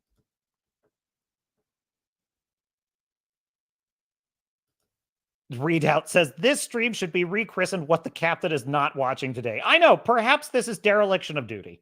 Perhaps the captain is liable for court-martial. Not doing my duty for the channel. And so I shall remedy that situation for the next stream. I'm just telling you, like, folks, it's tough out there. It is tough out there to find good stuff to watch. And listen, I don't want to come on this channel and just like download more garbage about Loki onto you. I just feel like you get enough of that. If you want me to watch Loki, I'll watch it. But I just feel like, man, what else can you say about these Disney? It's so soul crushing. Every single one of them. And like, that's kind of surprising to me because in theory, there's different showrunners for each of those shows. There's different writers. I mean, in theory, just by accident, they should have a different type of show. But I'm telling you right now, what stunned me is that Ahsoka's dialogue is almost identical to the way the dialogues are in Secret Invasion. Identical. They talk in circles. They mulch over things we already know, and they're in bars or they're just sitting and and there's pauses. There's these long pauses all the time. And it's like, dude, so do I want the Loki version of circular dialogue with long pauses? Do I want the Dave Filoni version of circular dialogue with long pauses? Or do I want the MCU version of circular dialogue with long pauses? Like, what do I want? The Dead are dude, I was a huge Walking Dead fan when it first came out. Like the first few seasons, I was into it. I was super into it. I loved it. I thought it had a kind of Night of the Living Dead vibe to it. It was cool. I just think it's gone on too long. It's gone on way too long. And there's just not that many. There's only so many stories you can tell in an apocalyptic setting. The interesting thing about a post-apocalyptic setting is it is, on the one hand, a super primal and super interesting setup for almost any kind of a story. But I think it's a short-lived kind of story because really there's two things going on in a post-apocalyptic story. You have the character journey of survival. It is in many ways, it's a kind of monster in the house story. No matter what the different, situation is, it's almost always a monster in the house kind of story because they're fleeing from raiders or they're fleeing from, the smokers in the case of Waterworld. Like it's something, right? Or it's the zombies, whatever it is. So the audience is naturally going to be interested in either solving it, the ray of hope. In the case of a Walking Dead story, I think, usually, well, there's a pretty good one, which is The Stand on Paramount Plus. They remade The Stand based on the Stephen King novel in a limited series, and it's mostly pretty good. But, the thrust of the story is rebuilding civilization and saving humanity. If it's not about saving humanity, well, then it's just a soap opera about the characters. And there is some mileage you can get out of that. But like 6 series? Come on, folks. I think we're pushing it here. I think there's at least 6, right? Because there's the original Walking Dead. There's Fear the Walking Dead. There's that young adult teenager Walking Dead show. I forget what it's called. I think it's a Walking Dead World or something. Now we got Daryl Dixon. And then we've got Negan and Maggie in the New York one. So we got 5, and I think there's more on the way, by the way. So we've got 5 Walking Dead series. I'm like, folks, there ain't that much mileage in this universe. I don't know where they're getting it. Readout. So I could be, show me something. I would love to be wrong about that, by the way. I would love to be wrong about it. Readout says, I enjoy Night of the Living Dead and Dawn of the Dead for being tied to local history for me, but otherwise not a zombie fan. Never got into Walking Dead Last of Us craze in 2010s. I played a little of the Last of Us game, and I thought that in the game and the world and the setup, I thought the game was pretty brilliant, the first game. And I really love the cordyceps concept. That, to me, is the most interesting zombie concept I've ever heard for a lot of reasons. And that's one I could get into. And one of the things I like about the cordyceps concept is the zombies evolve. The zombies are able to increase their threat level. That's pretty brilliant.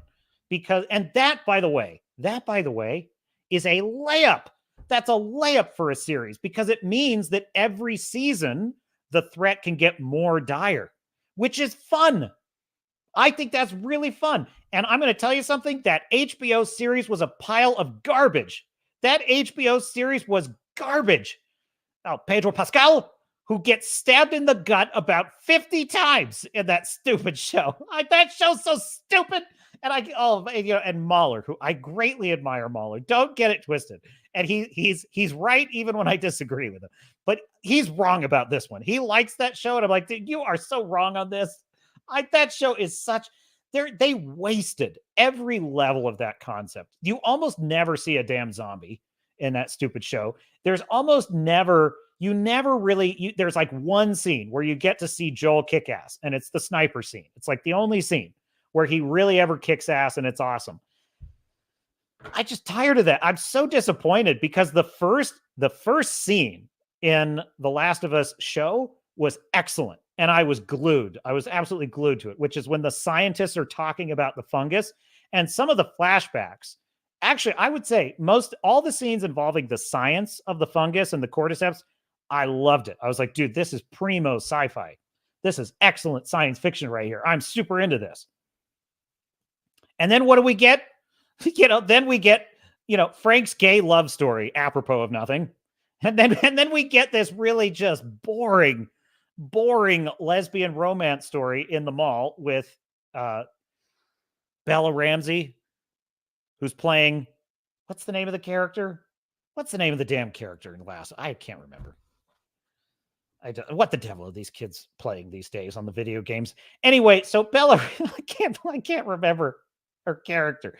Bella Ramsey's character is she's having a lesbian teen romance in this mall, and I'm thinking to myself, I can't believe they just did another gay bottle episode. And I'm thinking, but it doesn't advance the main story. That's the problem with it. That's my criticism. It doesn't do anything to advance the story. And then I went, now, is this even in the original? And so I went and I researched it. Well, it turns out that is from the video game. It's from a downloadable content. But when I actually read what the downloadable the DLC was about, it was about Bella. What the hell's the name? What? Main character in Last of Us. It's driving me crazy. Ellie. Oh my God. Thank you. Thank you, Internet, for helping solve my blockage. Oh no. I can't. I shouldn't have said it that way. Anyway. So Ellie is trapped in this mall and she's trying to get medicine for Joel, and she's having to fight all these zombies by herself, alone in this mall in order to save Joel's life. And while that's happening, she's having flashbacks to this romance, right? Now that was kind of interesting. And I was like, now that's not bad. But what does the show do? The show got rid of the whole part about her like searching through the mall, which would have been kind of interesting and exciting. And instead just had her kind of, she's kind of looking around for stuff in a town. Most of the show is just her in this flashback in the mall because they just wanted to have the lesbian romance. That's all they cared about. So in other words, they discarded the most interesting thing from the game because all they cared about was we just want to have lesbian teenagers. And that's what bothers me about it. It's like, no, you could have had an interesting story there, but you didn't. So yeah, I hate The Last of Us. They wasted such a good concept with that show. Wrangler says, only zombie flick I got into was Zombieland. I saw Zombieland. Cardio. That's how you survive the apocalypse. Hey, should we talk about Gen V? I've been watching Gen V. Are you still out there, Fu Man Blue? He's my fellow Gen V watcher. There may not be anyone else watching this one.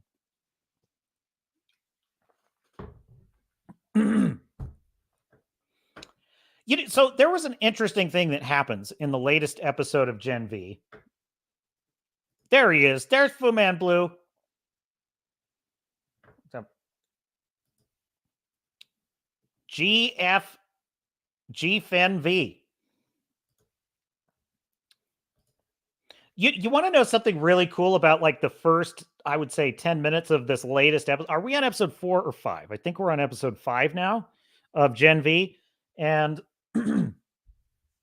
it opens up with they are trapped in the mind of Kate. Kate is the one that can control people's minds, and she can make them forget things, and she can make them, I don't know if she can implant memories or beliefs, but she can do a temporary mind control. So she can be like, she can command someone to kill themselves, and then they kill themselves, right? But it's very taxing, and like if she uses her power even a little bit, she's kind of in trouble. So if she uses it twice, she's really pushing it. If she uses it 3 times in a scene, she's almost dead, which is pretty damn good. I've said this before about Gen V. Astonishingly, it is able to use and establish the rules of superhuman powers more interestingly and more cleverly than anything I've seen in recent MCU or DC films or TV shows, which is a travesty.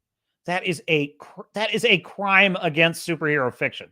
That this show is better at this than the current Marvel or DC product. But what are you gonna do? So that's number 1. Right away, she has this godlike power. She can tell anyone she wants to totally forget anything. They can lose any amount of time, and she can tell them to do anything and they'll have to do it.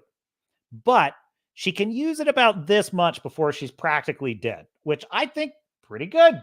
That's pretty good. So we start out in the beginning of the episode. 4 of the other characters are trapped in her mind, okay? And they're wandering around in her mind, and it was amazing to me how they were immediately able to establish danger because they run into a figment of her imagination, which happens to be Soldier Boy, as Jensen Ackles makes a cameo. By the way, Dave Filoni, this is how you do a cameo and have it make sense. So Jensen Ackles shows up as she was her imaginary boyfriend, and he makes that very clear. And cough button.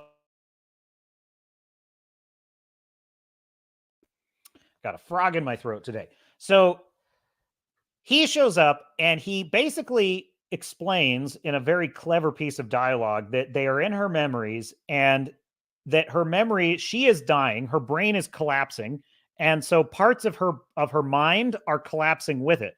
And so this bolt of lightning comes down from nowhere and disintegrates Soldier Boy right after he says, "I'm your only hope to get out of here." And then bam, it just electrocutes him, he disintegrates, right? And I'm thinking to myself, okay, so this is like a 5-minute scene. Okay. The characters don't know where they are. They don't know how they got there. But within 5 minutes, they figured out they're in her mind. They figured out she is dying, which means they might die with her. And then third, they encounter other characters in her mind and immediately are able to figure out, okay, these are projections of her mind and they represent aspects of her personality and her memories. And as they die, so can the characters that are trapped in her mind. And I just thought, now how interesting, after having watched that stupid Ahsoka episode and the world between worlds, and it's like, is this Anakin? Is this not Anakin? Is this a ghost? Is this not a ghost? Is this a memory? Is this a dream? Is this something real that's in between space and time? Is this the afterlife? Is this purgatory before it? Like, we don't know any of that. And we don't understand any of the rules. We don't know what's at stake. And it's like, now here is an example of a show that's able to do this within 5 minutes. And it's not done with clunky info dumps. It's done with clever, it's actually a hilarious scene between them and Soldier Boy, this imaginary Soldier Boy, that establishes all the rules, explains where we are and what's at stake, while also having a clever dialogue about, who she idolized as a kid and stuff like that. It's like a really good episode of being trapped in someone's mind. And trust me, I have a very high bar for these because I get annoyed with we're trapped in someone else's, even in like Star Trek. Star Trek does these kinds of episodes all the time, or used to. And sometimes I just would get annoyed with them. I just be like, oh, I just don't care. I don't care about all the dumb rules about the mind. But sometimes it's done well. And in this show, it was. So, and then it looks like Luke and Luke and Cricket, aka Emma, I believe her name is, got together, and it was adorable. Although I have a complaint. Yeah, oh my god, I say it's adorable because I just like these characters and I wanted them to get together. Oh, I'm shipping them. Okay, I admit it. I'm shipping these characters. It's pathetic. It's pathetic. I'm ashamed of myself. But at the same time, now, I also noticed something that just drove me crazy, which is so Emma and Luke get together, okay, and they're doing the big nasty. All right, it's his first time, and she is in the 100% driver's seat like the whole time. So basically, she has the initiative in all situations. And but what really irritated me. Well, there you could argue that this makes sense because number one, he's a virgin, she isn't. So, and he says, "Show me," and she obliges, which that makes sense in a character. And also, he's been locked in a loony bin for a bunch of time, so he's a little bit, let's just say, out of the loop on things. So, okay. But here's where it breaks down, right? Because I've told you before, this is the woke show that is the exception that proves the rule, that woke shows suck. And by the way, that expression, the exception that proves the rule, there is some debate about what exactly it means. But the definition I'm using is what I think is the most accepted definition, which is if there is a rule, then an exception to that rule proves that it exists. Because if the rule didn't exist, there would be no need for the exception, which is the definition I am using when I'm using that phrase. So this is a woke show that actually works for the most part, but it is woke, folks. And so how there's all of these like modern, like you have to sign a consent form, to have sex in the modern world. It's like, okay, here's your sworn affidavit that this is consensual. And then for the next stage of the act, here is the second affidavit. And then here is the, it's like, well, this show basically commits this idea to screen because she says, okay, is it okay if I touch you there? Okay, cool. Is this okay if I touch you here? Is it okay if we do this next? And I'm like, oh my God. Way to suck all of the fun and enjoyment out of just being human. She has to she literally has to get his verbal authorization for everything she's doing to him. Oh my God. The world we live in, folks. I'm not saying that consent is not important. Don't misunderstand. Yes, absolutely. Consenting adults. No, that's not my point. My point is literally like we're in the middle here. And you're saying like, I'm pretty sure the dude's okay if you touch him there. I'm just saying, it's just a shot in the dark. I can't speak for any man, but I'm just saying that is likely a yes. I'm just saying that is possibly a yes. What have we come to? Is this what the ladies want? This is what the ladies want now. The ladies want you to verbally get verbal authorization at 5-second intervals all the way through. There is the only way that the woke mind virus truly is a virus, because the only way a virus can survive is to infect another cell and replicate more of itself. It doesn't have any other mechanism of survival.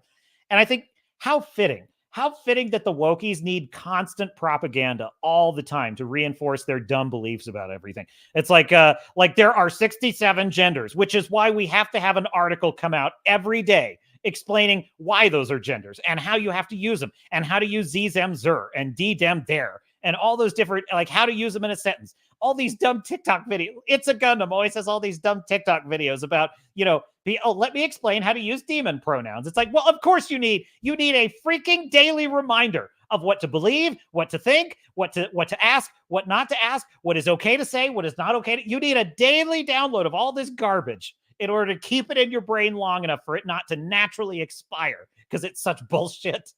And I just think this show is just like that. It's like, okay, here's a demonstration of how literally getting consent for every single part of the act of coitus works. For all you young people who are wondering how that would work. It's like, gee, that doesn't sound very romantic. Why? That's where you're wrong, Sonny Jim. It's very romantic. And here's how it would look. It's like nobody does this. Even the wokest of the wokey doesn't really do this. oh, sure. Maybe once in a while, just, just so they could just feel good about themselves. They say, oh, I remember learning about this in my gender studies school. So I'm going to say, is it okay if I now do this? And it's like, but then you know what? I bet 5 minutes later, all that shit goes out the window. Nobody remembers that 5 minutes later. It's like, what is it about? Anybody read Eckhart Tolle? Eckhart Tolle has a book. It's called The Power of Now. He has another book called A New Earth. Great books. They get a bit pedantic at times, but I do think he points out one interesting thing, which is all this garbage. It's not us, folks. It's not us as in humans. It's not us. Okay. Yes, it is. It's a product of our minds, but it is the ego, is what it is. The ego is the part of our personality. It's the part of our mind that goes around labeling things. We all have it. We all do it. It's not one side or the other side. This is a universal human truth. We have an ego, and the ego exists to go make rules for everything, right?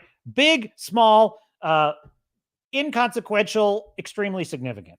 The ego goes around making rules and observations and opinions and judgments and labels about literally everything all the time. And when this goes too far, as it pretty much frequently does with humans, it leads to a kind of insanity. Okay. And this is what has happened to the Wokies. This is a mental insanity. And this is not specific to any one side. We all live in a level of insanity. Like, let's just face it. Being human is a bit insane to begin with. So this is not me picking on the Wokies in particular. I'm just saying this is how we got here, right? This is the ego run absolutely insane. It's constructing all these crazy things that don't exist in nature. It's like in nature, like Victoria's Secret, okay, has just discovered that in nature, certain things are attractive and certain things are less attractive. And that's all I have to say about that. Fu Man Blue, what do you think? Oh yeah, you said the Jensen Ackles. By the way, Jensen Ackles Soldier Boy is excellent. He is probably my favorite super in the entire show. He just absolutely, he's got this voice. He doesn't sound like him. He's got this really like as a friend of mine would say, this really crispy voice. Like he's just super old and just grouchy, but he's not, he just got this, he's just excellent. He's excellent as a character. He's basically like Captain America if Captain America were a total asshole, which is pretty much all the characters in The Boys. If Superman were an asshole, you'd get Homelander.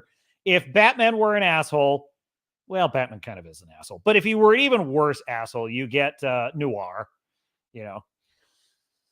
So yeah, that was a great cameo. Yeah, exactly. Fu Man Blue says, yeah, at first they think they are witnessing her past, but then they start seeing stuff that happened to each of them. And it was like, okay, this is finally something different. And so they're talking about when they were in Kate's mind and they start discovering all the memories that she was suppressing from them. And what was cool about that scene too, is that they each had to live through kind of a moment of their life where they had committed a sin, a kind of moral sin, a betrayal. They had done something selfish. I'm telling you, this show continues to be really good at this. Gen V continues to be really good at telling a interesting, complex story about these young adults at this university and kind of wrestling with, the selfish side of their nature and then the good and generous side of their nature. And there's a kind of level of innocence and a level of, what's the word I'm looking for? Whatever the antithesis of, what is the antithesis? There's a level of sin and a level of innocence to all of these characters. And it tends to make them really likable and interesting. And I'm really surprised by that. I kind of thought the show was going to be all about Marie and maybe one or two other characters. It actually works as a pretty damn good ensemble cast. It's like The Boys does X-Men First Class. It really is like the Boys does X-Men First Class, and it works pretty damn well. The superpowers are super interesting to watch them interact with each other and how they affect the personalities.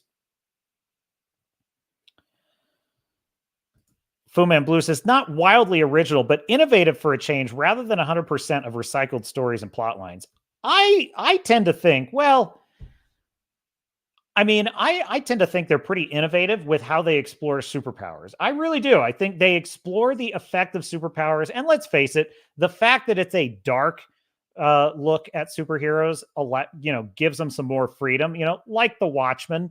This is a story that is able to explore the dark side of the superhero myth.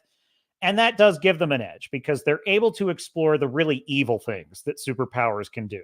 Like, obviously, the guy that has the ability to, blank out someone's mind. Well, what does he do? He uses it to get, to basically lure chicks to his room to do bad things to him. And it's like, so they have every superpower has this dark side that it's used for.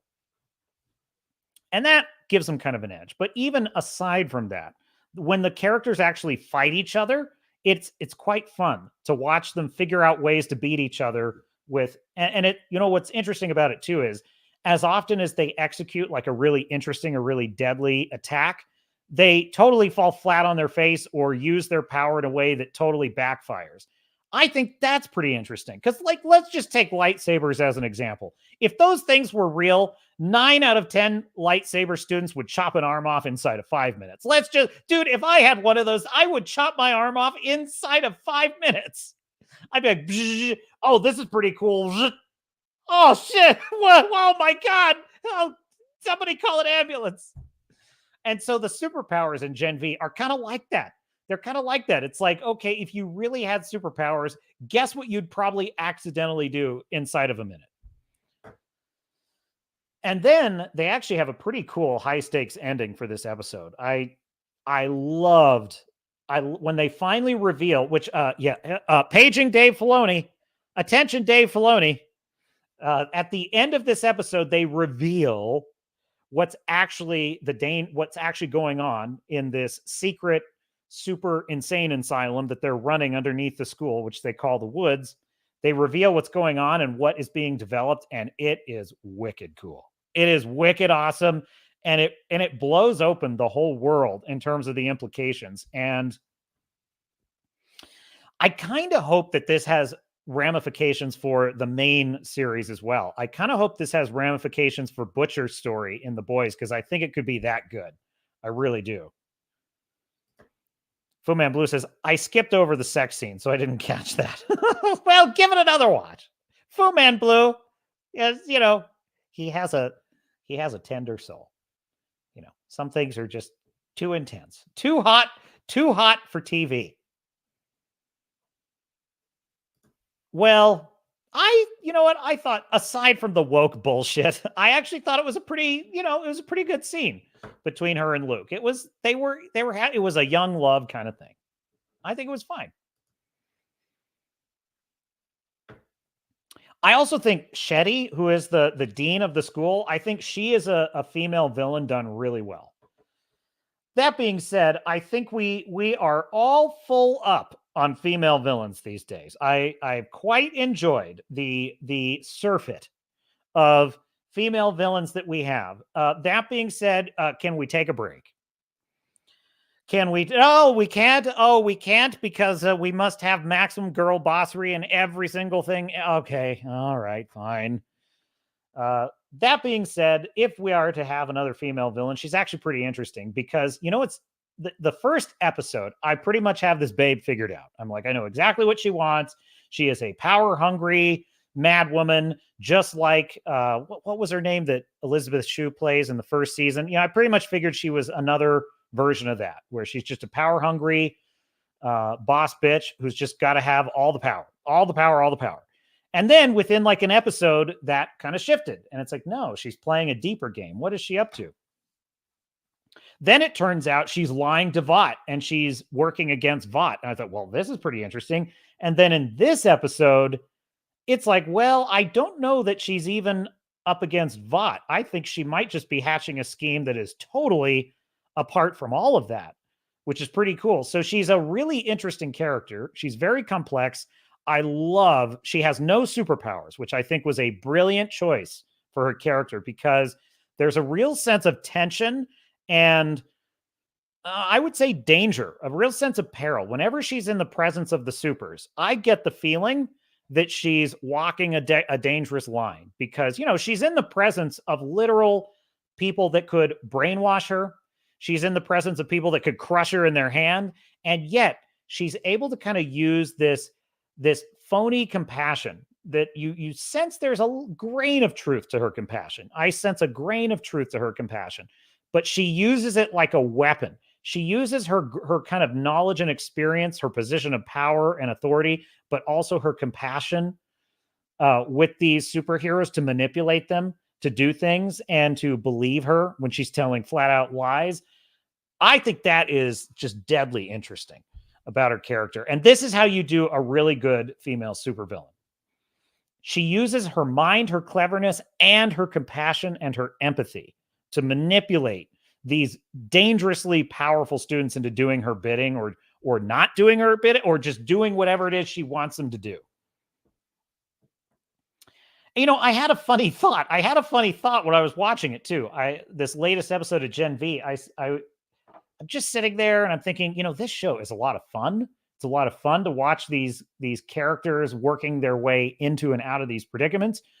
And I thought, I get the feeling that the writers and the filmmakers, the director, the actors, I get the feeling they're having fun.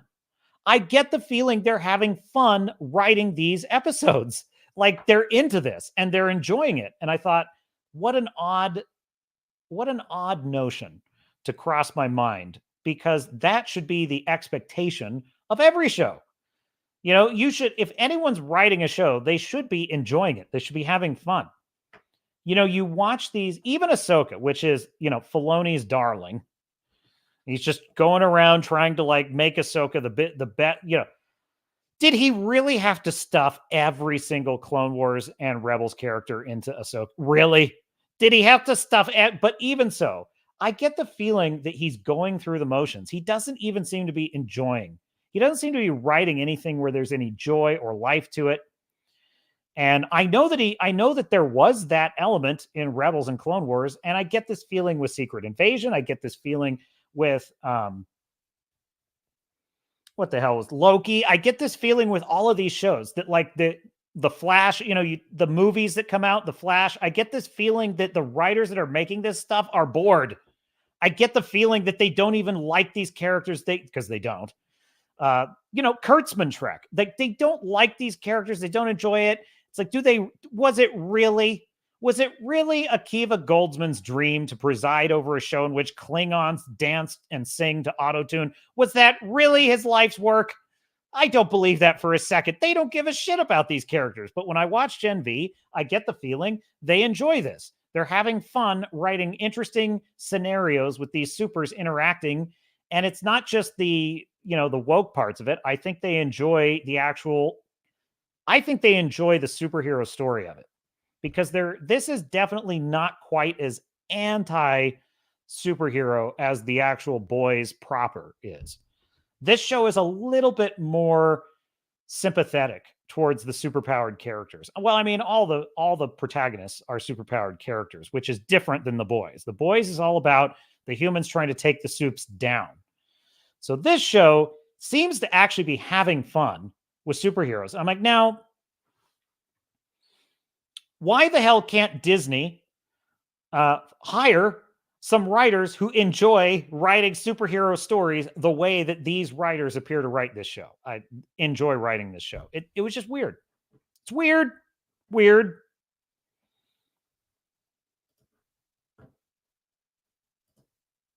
Fu Man Blue says, in my rewrite of Star Wars, has Anakin actually losing all those limbs slowly through the course of training. Oh, okay. You don't mean like a slow torture. Okay, good. Okay. Gee, I went to a dark place there. like Obi-Wan just takes his time with him. Obi-Wan just we're gonna take that one. I hate you. Oh, that's gonna cost you the other arm. That's not what Fu Man Blue meant. What Fu Man Blue meant was, over the span of years, Darth Vader lost another limb here, another limb there, had to have an iron lung put in after one mission. I dig it. No, I like that. And look, here's the deal. I think that probably in Lucas's mind, that was kind of the way it went. Because it's implied from Obi-Wan Kenobi's original dialogue that he's now more machine than man. And it sort of implies that that's what happened. But I think when you set out to write a story, you set out to tell the story in one film of how Anakin fell to the dark side and how Vader came to be, I think he just went for it. This is what happened. And that was probably more because of the medium of film. That's something you'd have to do. You can do that with novels and you can do that with a series. I don't think that's as easy to do with a film saga, though. Wrangler says, can we have ChatGPT rewrite Star Wars in the style of Dr. Seuss? Well, you could. The question is, but we'd have to consider whether we should, Wrangler. We'd have to consider that. So it's slim pickings out there, folks. When Gen V is like the best thing. Oh, by the way, I felt like such a dumbass because like I did the Continental review and I was like, was that the end of the season? Well, yes, it was. That it was a 3-episode season. It was a 3-episode limited series. I don't know if there's going to be a season 2 or if that's the end of it. I think that's the end of it. It was just 3 episodes, limited series. It's pretty damn good. A pretty bananas ending. Pretty absolutely crazy John Wick action. Dude, they absolutely went through every floor of that hotel and turned it into its own kind of bloodbath, which I thought was pretty amazing. So the Continental. But I felt so dumb after that stream because, okay, yeah. So that was the end. But I mean, I did watch the episode and think that looks like a season finale to me.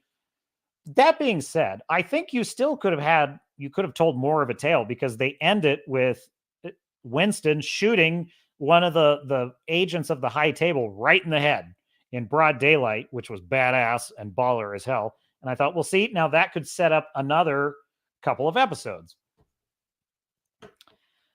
But I don't think it undermines my original point because my point in bringing that up was that they were able to tell in 3 episodes more of a story than Ahsoka or Secret Invasion and like Boba Fett and like 3 or 4 other Disney shows were able to tell combined in an entire season. And that doesn't undermine my point, I don't think, because look, if you only have 3 episodes of content, then just make 3 episodes.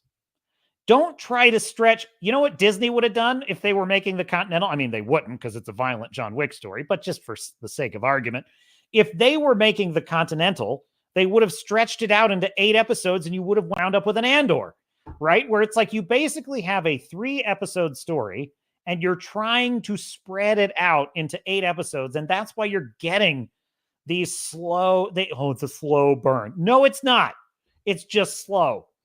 This is my problem with Andor because Andor really should have been, I think Andor should have been a 3-episode limited series, just like, and you could make them 1.5-hour episodes if you wanted. You could do 3 1.5-hour episodes, 3 90-minute episodes, a limited series, Andor. Would have been great. Frankly, I think you take the 3rd episode of Andor with some of the elements of the next couple episodes. You then do, that's episode 1. You then do the prison escape, which also includes Stellan Skarsgård's brilliant spy story. That's episode 2. And then episode 3 is the final episode of Andor on the planet with that. And some people really hated this. I really liked it. The funeral procession and that kind of crazy, like just confluence of all the stories coming together and coming to a head and a kind of mini rebellion sparking. I thought that was good. That was one of the few parts of Andor I really enjoyed. So I think that would be your story. Those 3 essential elements, and then you cut out all the garbage. So the Continental did this correctly. There was not enough story for an entire season, so they made it 3 episodes. It's a limited series. It told an interesting little story about how Winston came to be the leader of the Continental, and there you go. Told the origin story of Sharon and their friendship, which I actually think that seeing that beginning of Winston and Sharon's friendship really did twist the knife for John Wick 4 when Charon meets his end, and Sharon. I think they pronounce it Sharon. It looks like, well, Sharon is fine. Anyway, I watched John Wick 4 again recently. I have to say, I really, really like a lot of John Wick 4, but I watched it again and I said, I hate to say it. I hate to say it, folks, but Keanu Reeves is slowing down a bit in those fight scenes. Like, there were just a couple of those fight scenes in John Wick 4 when it seemed like he was trying to catch up to like some of the other actors. And I did feel like a couple of the scenes were suffering a little bit because of it. The action sequences in John Wick 4 are so spectacular, but also there was a couple of just elements of it that are like just a couple plot holes here and there. He falls out of so many 5-story buildings in that. I'm like, he gets hit by so many cars. I'm like, dude, you're killing me. I got to be able to believe this guy can do some of this, okay? But dude, Donnie Yen in that 4th John Wick movie is spectacular. Is it Bill Skarsgård who plays the villain in that one? There's too many Skarsgårds. Yeah, Bill Skarsgård. He is so freaking good in John Wick 4. I love his character of the Marquis. I love the character of Nobody. But Donnie Yen as the blind assassin, his story, his friendship, which it's almost a buddy love story. The 4th John Wick installment is almost a buddy love story with Donnie Yen and John Wick, who are old friends who now have to kill each other. Donnie Yen has been forced by a marker to kill John Wick. And the way that those two interact throughout the whole movie is brilliant.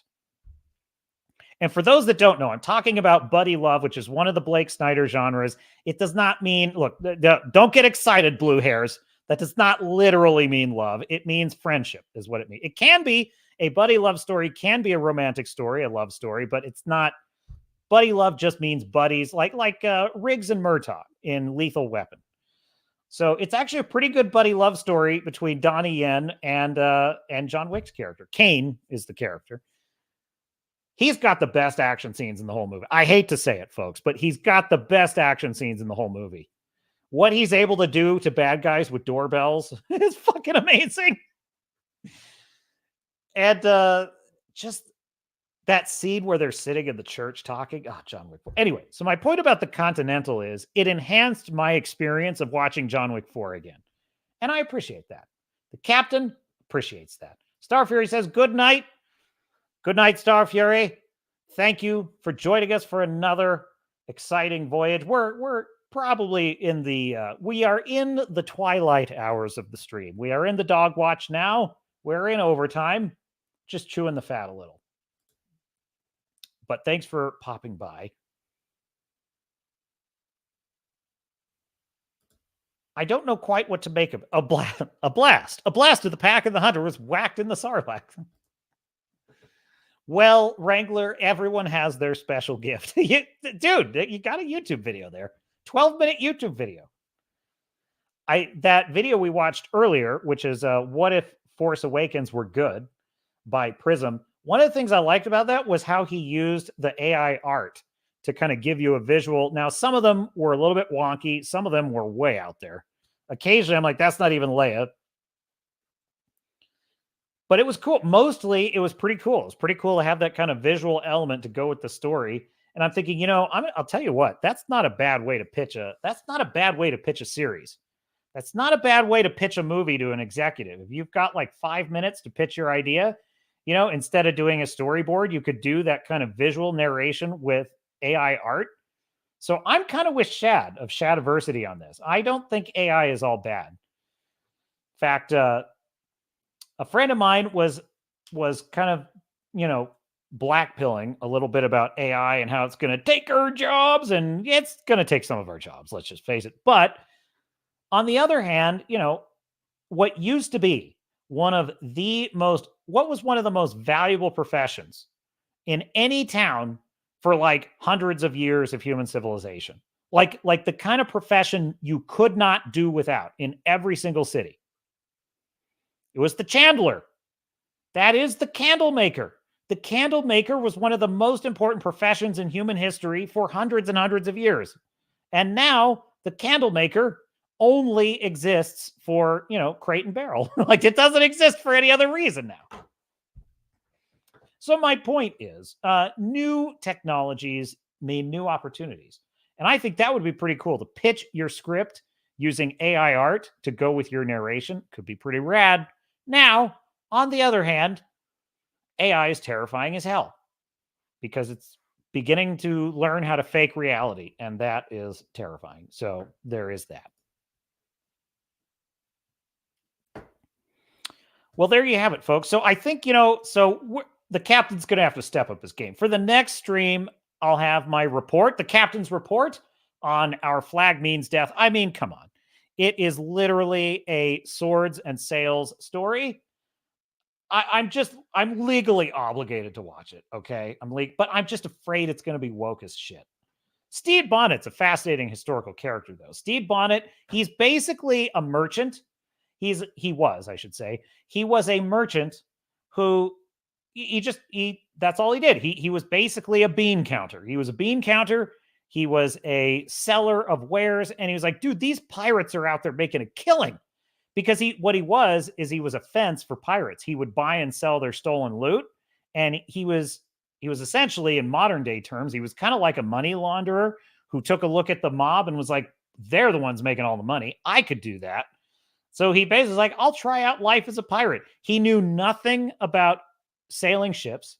He knew nothing about navigation, but he did have money. He had money so he's basically a rich merchant who decides to try it. It's a little bit of a Breaking Bad story when you think about it. So a real life kind of Breaking Bad story. So he had no business being a pirate, but he kind of was figuring it out as he went. So he is an interesting character.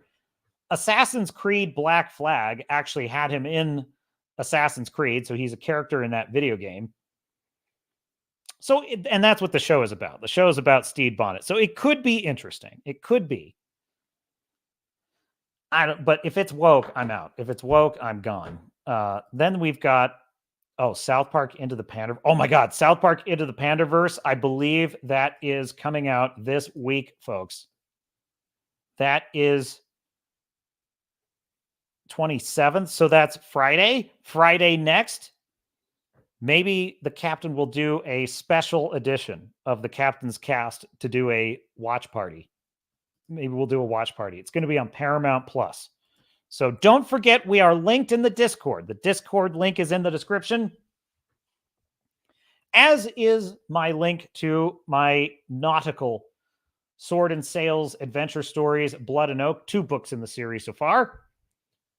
And check it out if you feel like it. And like and subscribe to the channel. We are the Swords and Starships channel, and we are growing rapidly. And our crew has a lot of room for expansion, and as the Joker once said. And so we are recruiting. So I hope you've enjoyed this stream. I hope you've enjoyed this journey. I've enjoyed chatting with you. And do check out that Prism series on the What If Star Wars sequel trilogy. Was good. He rewrites all 3 episodes, and he uses all of the elements that were kind of on the table, but he rearranges them in a brilliant way that mostly fixes the story and makes it pretty good. At the very least, it gives it the right emotional core, and it's pretty excellent. So hat tip to the chat. Wrangler, Fu Man Blue, Readout Productions, Eric Marr, Star Fury, Tom. I don't know why I always pronounce Star Fury like a pompous British captain, but I just said Star Fury. Star Fury. And who else was in the chat? We had such a great chat tonight. I don't want to miss anybody. Steven was in the chat. Bellyman was in the chat. Thanks to all, and to any I missed. Rumble, YouTube, and X/Twitter. Wrangler says, have a great night, everyone. Have a great night. Have a great week, folks. Let us make this an excellent week. And the captain will have full reports. We're not going to do another not watching. I'm going to watch I'll watch everything. I'll just watch it all. I'll watch Killers of the Flower Moon. I'll check that one out. I don't know why, but I think what I'll do is I'll watch Loki, but not so we can do a deep dive. We're not going to do a deep dive on Loki, but I'll watch Loki so that when I'm watching the Shills watch Loki, I'll know what exactly they're reacting to, so I can have a better counter reaction to their reaction. It's all very complicated, but it will make sense at the time. I promise. The captain promises. I'm not going to continue with Daryl Dixon. Well, we'll see. Maybe one more episode. It's a walk. No, I don't think so. I don't think no one's talking about The Walking Dead anymore. Nobody is.